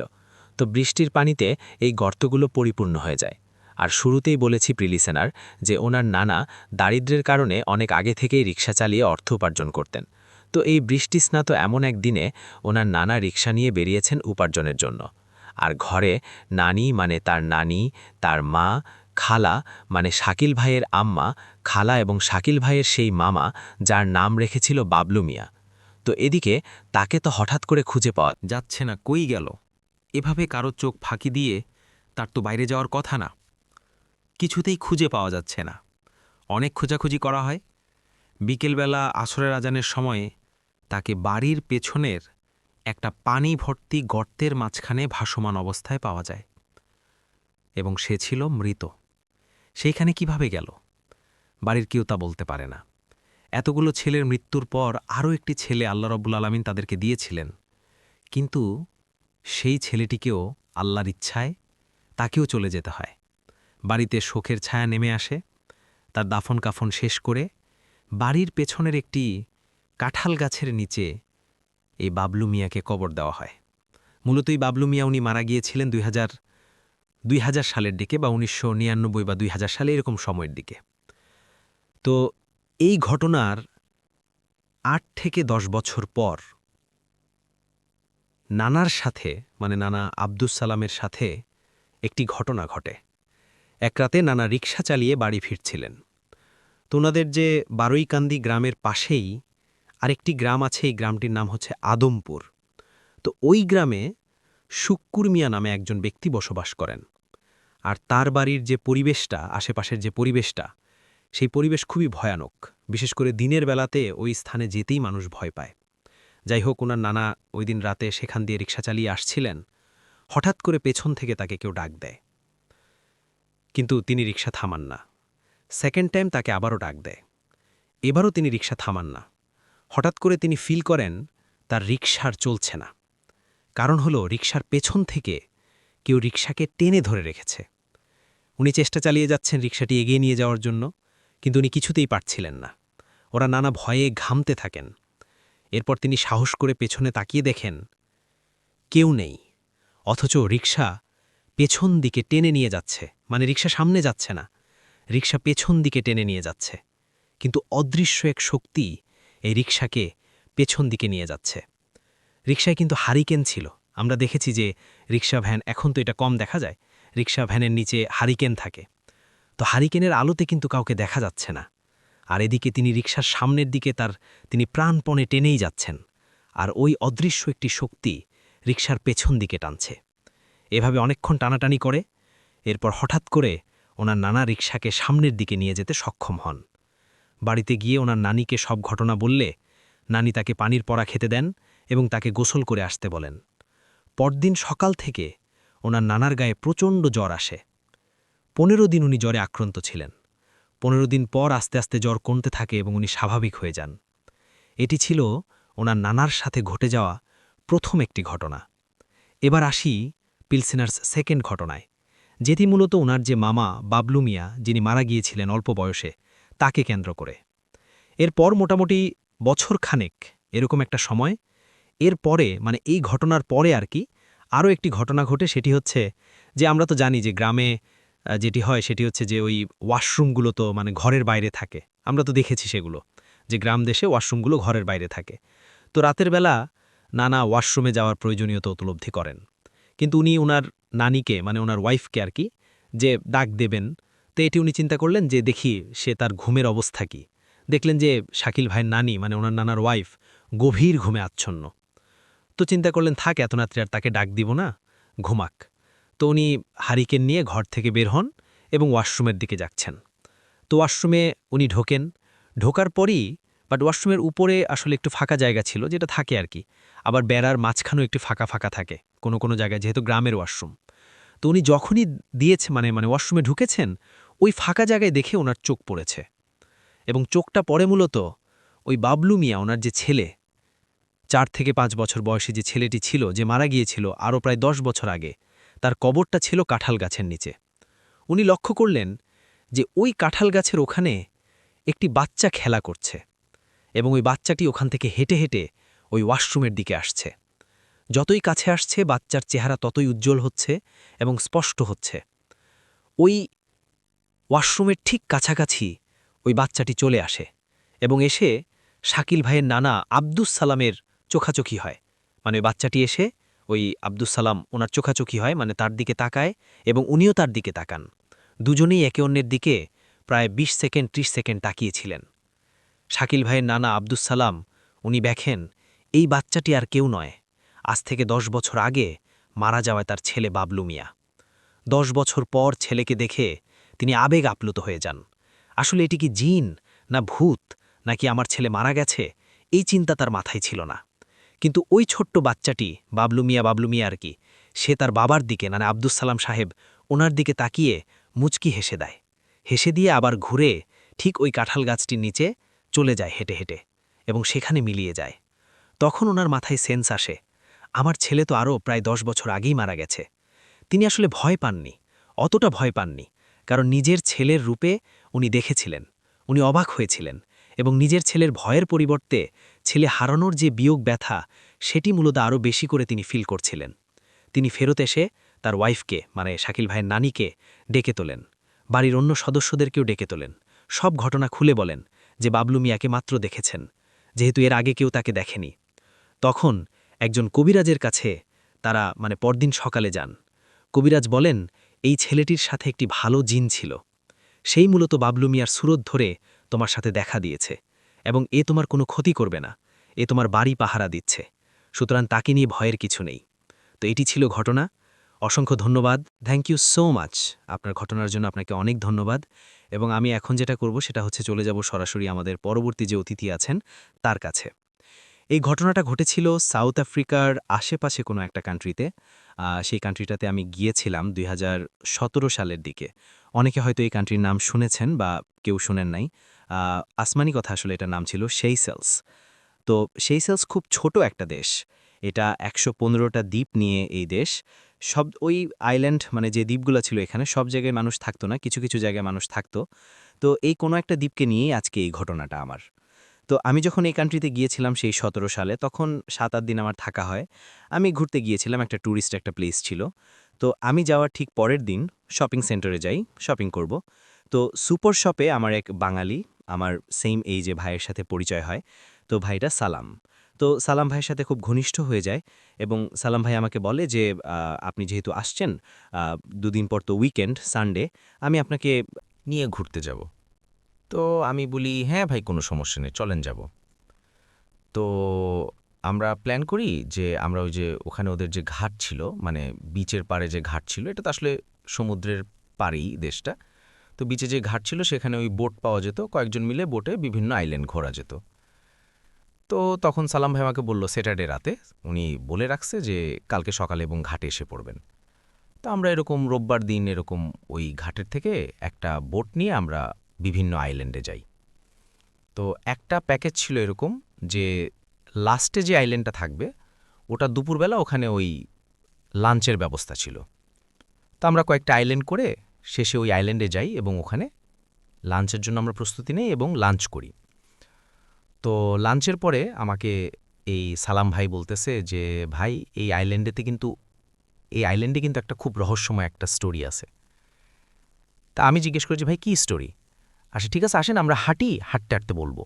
তো আইল্যান্ডটা এতই ছোট ছিল যে আধা ঘন্টাতেই পুরাটা আইল্যান্ড মানে ঘোরা শেষ হয়ে যেত। তো আমরা এরকম হাঁটতেছি বিচের পাড়ে পাড়ে, পাশে গাছপালা দিয়ে বনের মতন একটা। তো আমি ওই হাঁটতে হাঁটতে যখন সামনে যাই তো আমাকে সালাম ভাইয়া বলতেছে যে দেখেন ওই দূরে দেখেন একটা চার্চ আছে, এই মনের ভিতর দেখেন একটা চার্চ দেখবেন, চার্চ মানে চার্চ আছে দেখেন। তো আমি চার্চের দিকে তাকাই এবং বলতেছে সালাম বলে দেখেন চার্চের পাশে একটা ছোট ঘর আছে এবং তার পাশে দেখবেন একটা কবর আছে, জাস্ট এটা দেখেন দেখে এসে পড়েন, আর কিছু করা লাগবে না, পরে আমি বলবো স্টোরিটা কি। তা আমি এরকম দেখে আমরা আবার সেই শহরের দিকে ব্যাক করব, কারণ শহর থেকে এই আইল্যান্ডটা ছিল প্রায় ১.৫ থেকে ২ ঘন্টা দূরত্বে। তো সালাম ভাই আমাকে বলে এই যে দেখেন ভাই আমি আমার রুমমেটের কাছ থেকে শুনি, এটা আপনাকে বলতেছি। তো এখানে যে চার্চটা দেখছেন এটা আজ থেকে ৩-৪ বছর আগে এখানে একটা চার্চ ছিল, এখানে মাঝে মাঝে ওদের প্রার্থনা হইতো মানে, এবং লোকরা এখানে অ্যাভেলেবেল আসতো। তো হয়তো এখানে খুব একটা লোক আসতো না, অল্প কিছু লোক আসতো, মানে এখানে তো আসলে এখন আর রাতে থাকে না, আগে তখন সেই সময় থাকতো কয়েকটা ফ্যামিলি, ওরা এখানে প্রার্থনা করতো নির্দিষ্ট সময় এসে। আর এখানে একটা ফাদার ছিল। তো এই যে কবরটা দেখছেন এটা এই কবরটাই ফাদার ছিল। তো ফাদারের সাথেই ঘটনাটা ঘটে। তো একবার নাকি ওই ৩-৪ বছর আগে এরকম একটা মহিলা শহর থেকে আসে, এসে ওই ফাদারকে বলতেছে যে ফাদার আমার হাজব্যান্ড খুব অসুস্থ, তোমাকে আমার সাথে যেতে হবে, তুমি আমার হাজব্যান্ডকে সুস্থ করে দাও। তো ফাদার নাকি বলতেছে যে দেখো আমি তো ডাক্তার না, আমি কিভাবে সুস্থ করব, আমি হয়তো ওর জন্য দোয়া করতে পারি, তো এর বেশি আমি কিছু করতে পারবো না। তখনই মহিলা অনেক রিকোয়েস্ট করে যে না দেখো আমার হাজব্যান্ড শুধু তোমার কথাই বলতেছে, তোমার নাম নিছে এবং বলছে তোমাকে নিয়ে যাওয়ার জন্য, তুমি গেলেই নাকি সুস্থ হয়ে যাবা। আর ওই ফাদারটা নাকি খুব বিশ্বস্ত ছিল, মানে সবাই ওর উপর খুব আস্থা রাখতে পারত, আর এজন্যই হয়তোবা ওই লোকটা ওকে ডাকছিল হয়তোবা। তো এরকম যখন ডাকতেছে ফাদারকে অনেক রিকোয়েস্ট করার পর ফাদার বলে যে ঠিক আছে চলো যাবো তোমার সাথে, তোমার হাজব্যান্ডে কী সমস্যা গিয়ে দেখি। তো উনি ওই আইল্যান্ড থেকে শহরের দিকে যায়, শহরটা ছিল মাহে বা ভিক্টোরিয়া ছিল ওই সিশেলসের রাজধানী। তো মাহে যেই এরিয়াটা আছে ওইটাতে ওই মহিলার বাসা ছিল। তো মহিলা ওই বাসায় ওনার ওই হাজব্যান্ডের কাছে ফাদারকে নিয়ে যায়। তো ফাদার নাকি লোকটাকে দেখেই মানে ওর খুব খারাপ লাগে, দেখতেছে বিছানার মধ্যে লোকটা শুয়ে আছে এবং ওর মধ্যে খুব আতঙ্ক কাজ করতেছে এবং খুব ভয় পাচ্ছে, মানুষ ভয় পেলে যেরকম করে এরকম একটা অবস্থা নাকি ছিল লোকটার। এবং ফাদার দেখার পর নাকি বলতেছে যে কি হয়েছে তোমার? লোকটা বলতেছে যে ফাদার তুমি আমাকে একমাত্র বাঁচাতে পারবা, আমি একটা খুব খারাপ কাজ করছি, আমি এটার জন্য মানে এখন গিল্ট ফিল করতেছি, তুমি আমাকে যেভাবেই বাঁচাও, আমি বাঁচতে পারতেছি না, আমি রাতে ঘুমাইতে পারি না, আমার সমস্যা হয়। তখন সেই ফাদার বলতেছে যে তুমি সম্পূর্ণ ঘটনা খুলে বলো। তুই লোকটা যখনই ঘটনা খুলে বলতে যাবে তখন নাকি ও তোতলা ছিল, মানে বলতে পারতেছিল না, খুব ভয় পাচ্ছিল। তখন ফাদার ওদের যে ক্রুশ আছে, একটা ক্রুশ ছিল ফাদারের কাছে, খ্রিস্টানদের জন্য একটা ক্রুশ থাকে, এরকম ক্রুশ ছিল। তো ফাদার ওই ক্রুশটা ওই লোকটার হাতে দিয়ে বলতেছে তুমি যে ক্রুশটাকে ধরো এবং ধরে তুমি যা বলো একটা বলো, কোনো সমস্যা নেই। তখন ওই লোকটা বলে যে দেখেন আমাদের 2 বিল্ডিং মানে 2 বাড়ির পরেই এখানে একটা খুব বড় লোক একটা মানে খুব ধনী একটা ফ্যামিলি আছে। তো ফ্যামিলির যে কর্তা ছিল মানে যে হেড ছিল মানে বা যেই লোক ছিল এখানে, তো সেই লোকটা কয়েকদিন আগে মারা যায়। আপনি একটু মনে করে দেখেন, আপনি কিন্তু আপনার যে পাশের আইল্যান্ড ছিল ওইখানে কিন্তু লোকটাকে মানে দাফন করা হয়েছিল। ফাদার বলে ও হ্যাঁ বুঝতে পারছি তুমি কার কথা বলতেছো, এটা তো ওই লোকের আইল্যান্ড ছিল, এখানে ওকে দাফন করছে। তো ওই লোক বলতেছে মানে ওই লোকটা বলতেছে যে লোকটার কাছে গেছিল আর কি ফাদার, সেই লোকটা বলতেছে যে ফাদার ওই লোকটা নিয়ে সমস্যা, আমি একটা খারাপ কাজ করছি ওই লোকের সাথে। আমার মেইন কাজ, আমার আসলে কাজটা হচ্ছে যে আমি তো বিভিন্ন জায়গায় ওই মানে ওদের যে খ্রিস্টান কবরস্থান ছিল, বিভিন্ন কবরস্থানে ওই লোকটা নাকি ওই যে মানে কবর তৈরি করে দিত আর কি, তারপর কফিন বসায়, মানে মোট কথা সে কবরস্থানের কাজ করতো লোকটা। তো ফাদার বলতেছে যে তুমি তো মনে হয় মানে ফাদার বলতেছে তুমি তো মনে হয় ওই লোকটা যখন মারা যায় তখন তো মনে হয় তুমি ওর কবরটা মানে খুঁড় দিছিলাম, আমার যেটুক মনে হয় তোমাকে আমি চিনতে পারতেছি। তো লোকটা বলতেছে সমস্যা তো এটাই, আমি কবরটা খুঁড়ছিলাম ঠিকই আছে, তা আমার একটু লোহে পড়ে গেছিলাম, তা আমি তারপর থেকে আমি সমস্যায় পড়ছি। তো ফাদার বলছে কি লোহে পড়ছিলাম, বলতেছে আমি যখন ওর শেষ কীর্তন অনুষ্ঠানে গেছিলাম তখন দেখছিলাম যে ওর কফিনে ওকে তো ড্রেস আপ করে সুন্দর করে দাফন দিবে, দেখতেছিলাম যে ওর হাতে একটা মানে ডায়মন্ডের আংটি ছিল এবং গলায় গোল্ডের চেন ছিল বেশ দামি দামি। তো ওকে যখন এরকম দাফন দেওয়া হয় তারপরে আমি গিয়ে ওকে মানে আমি চাইছিলাম যে ওর আংটিটা আমার নিতে পারতাম ওই লাশের থেকে, তাহলে কিন্তু আমি খুব তাড়াতাড়ি ধনী হয়ে যেতে পারবো, এরকম একটা লোভ ছিল আমার মধ্যে। তো আপনার ওই যেদিন দাফন দেন শেষ কীর্তন অনুষ্ঠানের পরে ওই আইল্যান্ডে আমি তার একদিন পরেই খুব ভোরবেলা গেছিলাম, আমার ওয়াইফকে নিয়ে গেছিলাম বোটে করে, এবং সেই আইল্যান্ডে এবং ওই লোকের কবর আমি এবং আমার ওয়াইফ কবরটা খুঁড়ি করার পর আমার ওয়াইফ দেখে নাই, ওয়াইফ দূরে ছিল ওই বোটের মধ্যে। আমি ওই লোকটার হাত থেকে যখন ডায়মন্ড রিং আনতে যাব তখন আমার কেন জেনে মনে হলো যে ওই লোকটা আরেকটা হাত দিয়ে আমার হাতটা ধরে রাখতেছে, আমি ছুটাতে পারতেছিলাম না। আমি যখন জোরে চিৎকার করতেছিলাম তখন দেখলাম যে আস্তে করে হাতটা মনে হয় ছেড়ে দিল লোকটা, এবং সঙ্গে সঙ্গে আমি কোনো রকম ওই মাটি চাপা দিয়ে এসে পড়ছি, আমি রিংটা আনতে পারিনি। তারপর থেকে ফাদার আমার খুব ভয় লাগতেছে, আমার আতঙ্ক কাজ করতেছে। তা আমার একটা রিকোয়েস্ট, তুমি যেভাবে পারো আমাকে সুস্থ করে দাও, তুমি যত মন্ত্র পড়ো যা পারো করো, আমাকে সুস্থ করে দাও, আমি এরকম কাজ না দরকার, আমি মানে এই পেশা ছেড়ে দিব। তখন ফাদার বলছে দেখো তুমি যে কাজটা করো ঠিক করো নাই, এখন ওই ফ্যামিলি মেম্বার্স যদি ওরা যায় তাহলে তো তোমার ক্ষতি হবে, তুমি কাজটা কেন করলো, কয়দিন আগে করছো? তো বলতেছে যে এটা তো 2-3 দিন আগের ঘটনা, আমি করছি এরকম। তো বলতেছে যেটাই করছো আমি ঠিক আছে, আমি কাউকে বলবো না, কিন্তু আমার মনে হয় তুমি এটা কাজ ঠিক করো নাই। তখন সে ফাদার ওখানে বোঝায় চলে যায়। তো উনিও ওনার মতো ওনার জায়গায় চলে যায়। ফাদারের রুমটা কিন্তু ছিল মানে থাকতো কিন্তু চার্চের পাশে, যে চার্চটা আমি দেখেছিলাম আরও আমাকে দেখেছিল সালাম ভাই। তখন নাকি ফাদার চার্চের মধ্যে মানে পাশে যে রুমে থাকে সেদিন রাতে নাকি উনি স্বপ্ন দেখে যে লোকটা মারা গিয়েছিল সেই লোকটা ওনাকে বলছে যে ফাদার আমি আসলে আপনাকে যে ঘটনাটা বলা হয়েছে এটা সম্পূর্ণ ভুল। সে লোকটা আমার হাতের রিং নিতে যাচ্ছিল, ঠিক আছে, এবং সে আমার আঙ্গুল ছুরি দিয়ে বা কোনো কিছু দিয়ে স্ট্যাপ মারে মানে কেটে ফেলে, এবং আমি আসলে এতে আমার খুব সমস্যা হচ্ছে, এবং আপনি যদি পারেন আমার ফ্যামিলি মেম্বারকে জানান। আপনাকে সবাই বিশ্বাস মানে ওর ফাদারকে ওই মৃত লোকটাই মানে এরকম স্বপ্ন দেখাচ্ছে, বলতেছে যে আপনি এত বিশ্বস্ত, আপনাকে সবাই চিনে ভালো জানে, আপনি আমার ফ্যামিলিকে জানান, ওই লোকটা একটা ভালো মানে ওই লোকটা একটা ব্যবস্থা নেন, সে কেন আমার এরকম কফিন ভাঙতে গেল, আমার এখান থেকে কেন রিং নিতে গেল, মানে এরকম আজাবাজে স্বপ্ন দেখাচ্ছিল। এরকম যাকে 2-3 দিন যখন দেখাবে তখন সে ফাদার নাকি সত্যি সত্যি উনি গিয়ে ফ্যামিলি মেম্বারদেরকে বলে দেয় যে দেখেন আপনাদের লাশের সাথে এরকম একটা ঘটনা ঘটছে, এবং যে ঘটছে তার বাসাও আমি জানি, আপনাদের 2 বাসা পরে চলেন ওর বাসায় যাই। তারপরে ওই বাসায় গিয়ে ওই লোককে এবং লোকের ওয়াইফ কাউকে খুঁজে পাওয়া যায় না। এবং মজার কথা হচ্ছে এটা যে ওই ফ্যামিলি মেম্বার যাদেরকে জানায় তারা ওই ফাদারকে নিয়ে ওখানে যায়, এবং যাওয়ার পর দেখে যে কবরের যে অবস্থা মানে ওই যে বলছিল না যে রিং নিচ্ছে বা তুলছে, দেখে যে মানে ওরা মানে টেস্ট করার জন্য পুরাটা কবর আবার ওরকম খুলে দেখে যে, এবং মানে এমন অবস্থা হয় যে পুলিশ নিয়ে যায় ওই জায়গায়, এবং কি ওই কফিনটা খুলে দেখে যদি লাশ সব ঠিক আছে নাকি, দেখে যে লাশ 100% ওকে, কোনো সমস্যা নেই, তবে হ্যাঁ লাশের আঙ্গুলে যে আঙ্গুলটা রিং পরানো ছিল এখানে একটু কাটা, এবং কাটাটা কেন কাটা কিছুই বুঝতে পারে না, এবং ছুরি দিয়ে কারো যদি হাত কেটে গেছে এরকম অবস্থা, এরকম আঙ্গুলটা কাটা, এবং ওখানে নাকি রক্ত ঝরছিল। কিভাবে হইল এটা কিছুই বুঝল না, এবং মানে এমন একটা অবস্থা যে ফাদার নিজেও হতবাক হয়ে যায় যে আমি স্বপ্নেও দেখলাম এটা, এখনও চোখে দেখতেছি এটা, কিন্তু কবরটা ঠিক থাকলো কেন, এই ছেলেটা যার সাথে কথা বলবে সে কবরটা সুন্দরভাবে মাটি দিয়ে ভোট করে গেল। তো যাই হোক, এটা নাকি হওয়ার পরে যে যার জায়গায় চলে যায়, তারপর থেকে ফাদার নিজেই নাকি এরকম আতঙ্কের মধ্যে থাকতো, মানে একটু ভয় পেয়ে গেছিল লাশটাকে দেখে, লাশটার কন্ডিশন নাকি খুব একটা ভালো ছিল না। তার কয়েকদিন পর নাকি ওই রুমটার মধ্যে ফাদারের লাশ পাওয়া যায়, এবং লাশটা ধারানো অস্ত্র দিয়ে খুন করলে যেরকম অবস্থা হয় সেরকম অবস্থায় ফাদারের লাশ পাওয়া যায়, এবং লাশ পাওয়ার কয়েকদিন পর পুলিশ ওখানে একটা সুইসাইড নোট পায়, এবং পুলিশ মানে রহস্য ঘেরা মানে ফাদারের মৃত্যুটা এই কারণে যে পুলিশের কথা একটাই যে যদি ফাদার সুইসাইড নোট লেখেই যায় এখানে এবং পুরোটা ঘটনাকে ফাদার ওখানের মধ্যে লিখে যায় A to Z পুরোটা ঘটনা লিখে দেয় এবং ওখানকার লোকাল পেপারে না এসেছিল এবং পুলিশ এটাই সমাধান করতে পারে না যে ফাদার নিজেই সুইসাইড নোট লিখল, তাহলে ওনাকে যেভাবে অ্যাটেম নিয়ে মারা হয় এটা তো আরেকজন খুন করতে পারে। এটা তো ফাদার নিজে সুইসাইড নোট মানে ফাদার সুইসাইড নোট লেখে কখনো নিজের গায়ে নিজের ছুরি দিয়ে পোজ দিয়ে সুইসাইড করতে পারে না, নিশ্চয়ই কেউ ওকে খুন করছে। তো ৩-৪ বছর আগে যেই যারা এখানে এই ট্যুরিস্টদের জন্য দুপুরে লাঞ্চের ব্যবস্থা করে ফাদার যেই মানে যেখানে ফাদারের কাপড়টা দেখাতো এখানে কিন্তু একটা সাইডে ওই আইল্যান্ডে ওখানে কিন্তু যেটা বলেছিলাম আমি যে আমি এখানে লাঞ্চের জন্য গিয়েছিলাম যে লাঞ্চের আয়োজন করে মানে টাকার বিনিময়।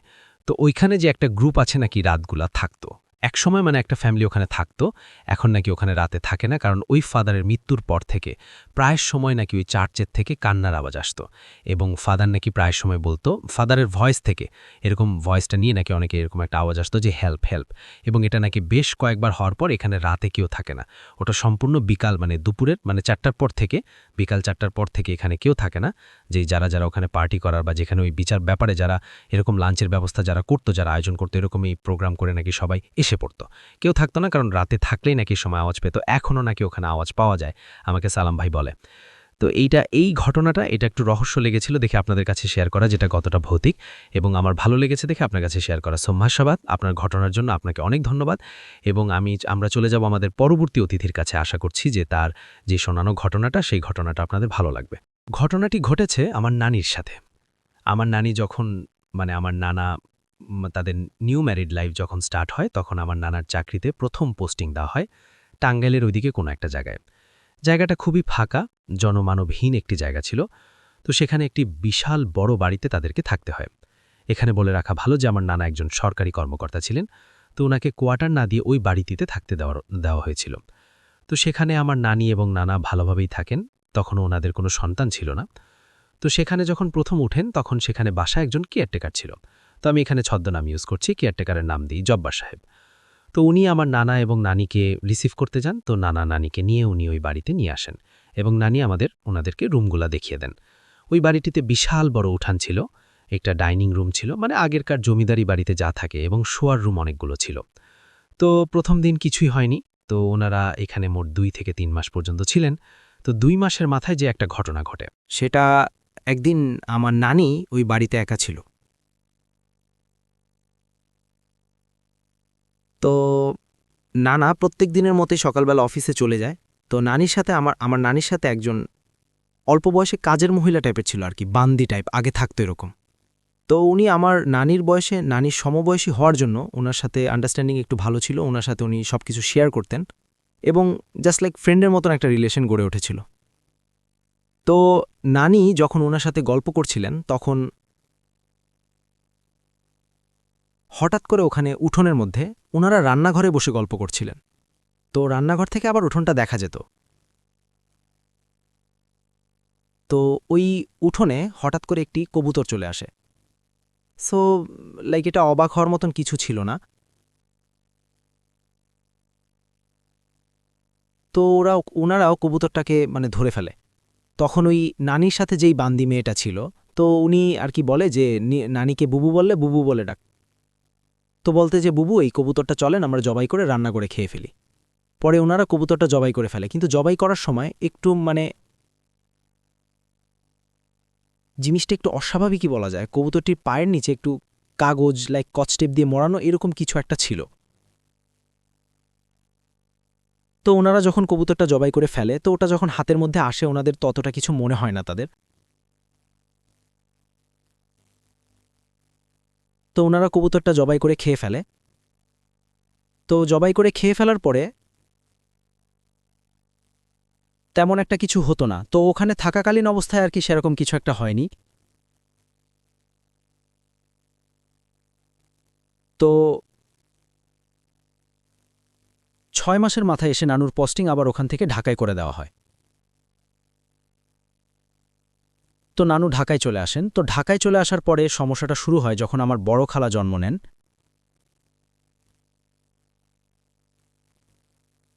আমার নানি প্রত্যেক রাতেই স্বপ্ন দেখতেন যে মানে কোনো একটা লম্বা মানে মানুষ টাইপ সে মানে কালো অবয়ব টাইপ, সে নানির সামনে আসতো এবং কিছু বলতো না, জাস্ট এমনি এসে চলে যেত। তো নানি এই জিনিসটাকে মানে খুব ভয় পেতেন, তখন বুঝতেন না যে এগুলো আসলে কি। তো এরকম প্রত্যেক রাতে এরকম হতো। তো এর মধ্যে অনেক দিন চলে যায়, দেখা যায় যে ৪-৫ বছরের মধ্যে কিছু একটা হয় না, কিন্তু উনি প্রত্যেক রাতেই স্বপ্নটা দেখতেন। তো দেখতে দেখতে একসময় উনি চিন্তা করেন যে যদি ওনার মাথায় একটা প্ল্যান আসে যে উনি রাতের বেলা অজু করে শোবেন এবং কোরআন শরীফ ওনার বুকের কাছে ধরে রেখে বুকের কাছে নিয়েই ঘুমাবেন। তো যেই বলার সেই কাজ, তো উনি কোরআন শরীফটা বুকের মধ্যে রাতের বেলা অজু করে এসে কোরআন শরীফ বুকের মধ্যে নিয়ে ঘুমান। তারপরেও মানে আমার খালাদের মতে, যেটা আমার মেজো খালাও এটা দেখেছেন, তো মেজো খালা যেটা বলেছেন যে মানে নানি হঠাৎ করেই ঘুমের মধ্যে একটু মানে ঘুমের মধ্যে উনি লাফ দিতেন। তো আচমকা লাফ দিয়ে উঠতেন, তো ওনাকে জেগে তুললে তারপর উনি উঠে যেতেন। তো এরকম চলতে থাকে আর কি। তো চলতে চলতে উনি কি বুঝতে পারেন না যে এটা কী হবে, কি করা যায়। তো পরে একজন হুজুরকে ডাকা হয়। তো হুজুর বলেন যে ওনার কিছুদিন সময় লাগবে, 2 বা 3 দিন। তো সময় দিলে তো উনি পুরা ব্যাপারটাকে এক্সপ্লেন করতে পারবেন। তো হুজুরকে সময় দেওয়া হলো এবং নানিকে একটি তাবিজ দেওয়া হলো, উনি তাবিজ গলায় ঝুলে ঘুমাতেন। তো নানিকে যখন তাবিজটি দেওয়া হলো তখন তেমন একটা কোনো সমস্যা হতো না, ওই কালো অবয়টা আসতো তখন কিন্তু অতটা মানে ডিস্টার্ব করতো না। তারপরে হুজুর 3 দিনের মাথায় এসে উনি আবার বাসায় আসেন, আমার নানির সে আগের বাসায় এসে উনি বলেন যে ওই যে উনারা যখন টাঙ্গাইলে ছিলেন তখন উনারা যেই কবুতরটা জবাই করে খেয়েছিলেন, উনারা একটা কবুতর জবাই করে খেয়েছিলেন। তো সেই কবুতরটার পায়ের কাছে একটা কচটেপ দিয়ে একটা কিছু একটা বাধা ছিল, বলেন যে ওইটা কারো একজন কোনো একটা কবিরাজ কারো কালো জাদু কাটানোর জন্য কোনো খারাপ জিনকে ওই কবুতরের ভিতরে বন্ধ করে এই কবুতরটিকে চালান দিয়ে দেয়।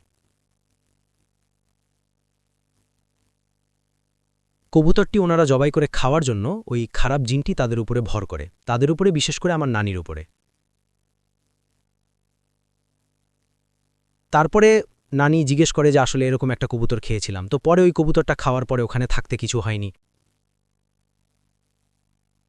তো হুজুর আরও বলতে থাকে যে ওই জিনটির ওই জায়গাটা স্থানীয় জায়গা ছিল, এই কারণে তার যে পাওয়ার, তার পাওয়ারটা ওখানেই খাটত।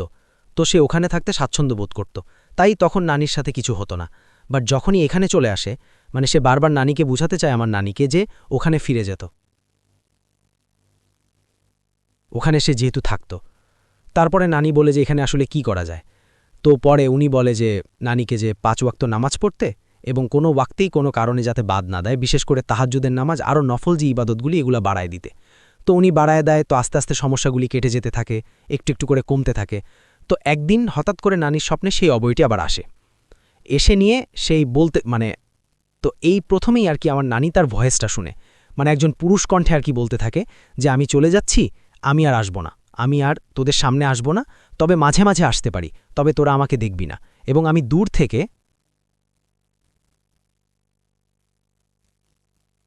থেকে তোদের উপরে নজর রাখব। এটি বলে সে চলে যায়। আর কোনোদিন আর নানির স্বপ্নে আসে নাই সেই অবয়টি। তো তারপরে ওই জায়গাটিতে নানির বাড়ি করা, ওই বাড়িটির কাছে একটি নারকেল গাছ ছিল। তো ওই নারকেল গাছটি কেটে ফেলা হয়। তো কেটে ফেলার পরেও কিছু টুকটাক সমস্যা দেখা দিত, এবং সেই জিনটি একটা জিন ছিল সেটা। তো সে আমার নানিকে বিভিন্ন কাজে সহযোগিতাও করেছিল, লাইক যেমন নানির যদি আগামী কোনো বিপদ আপদের সিগন্যাল থাকতো, সেই জিনটি কোনো না কোনো মাধ্যমে জানাই দিত। তো একেবারে যে খারাপ করেছে তাও না, সে উপকারও করেছে। তো এটাই আর কি। তো এটাই আমার ঘটনা ছিল, এবং সবার উদ্দেশ্যেই বলতে চাই যে আমার নানি গত বছর পৃথিবী ছেড়ে বিদায় নিয়েছেন। আল্লাহ তার রুহের মাগফিরাত দান করুক, তাকে জান্নাতুল ফেরদাউস দান করুক।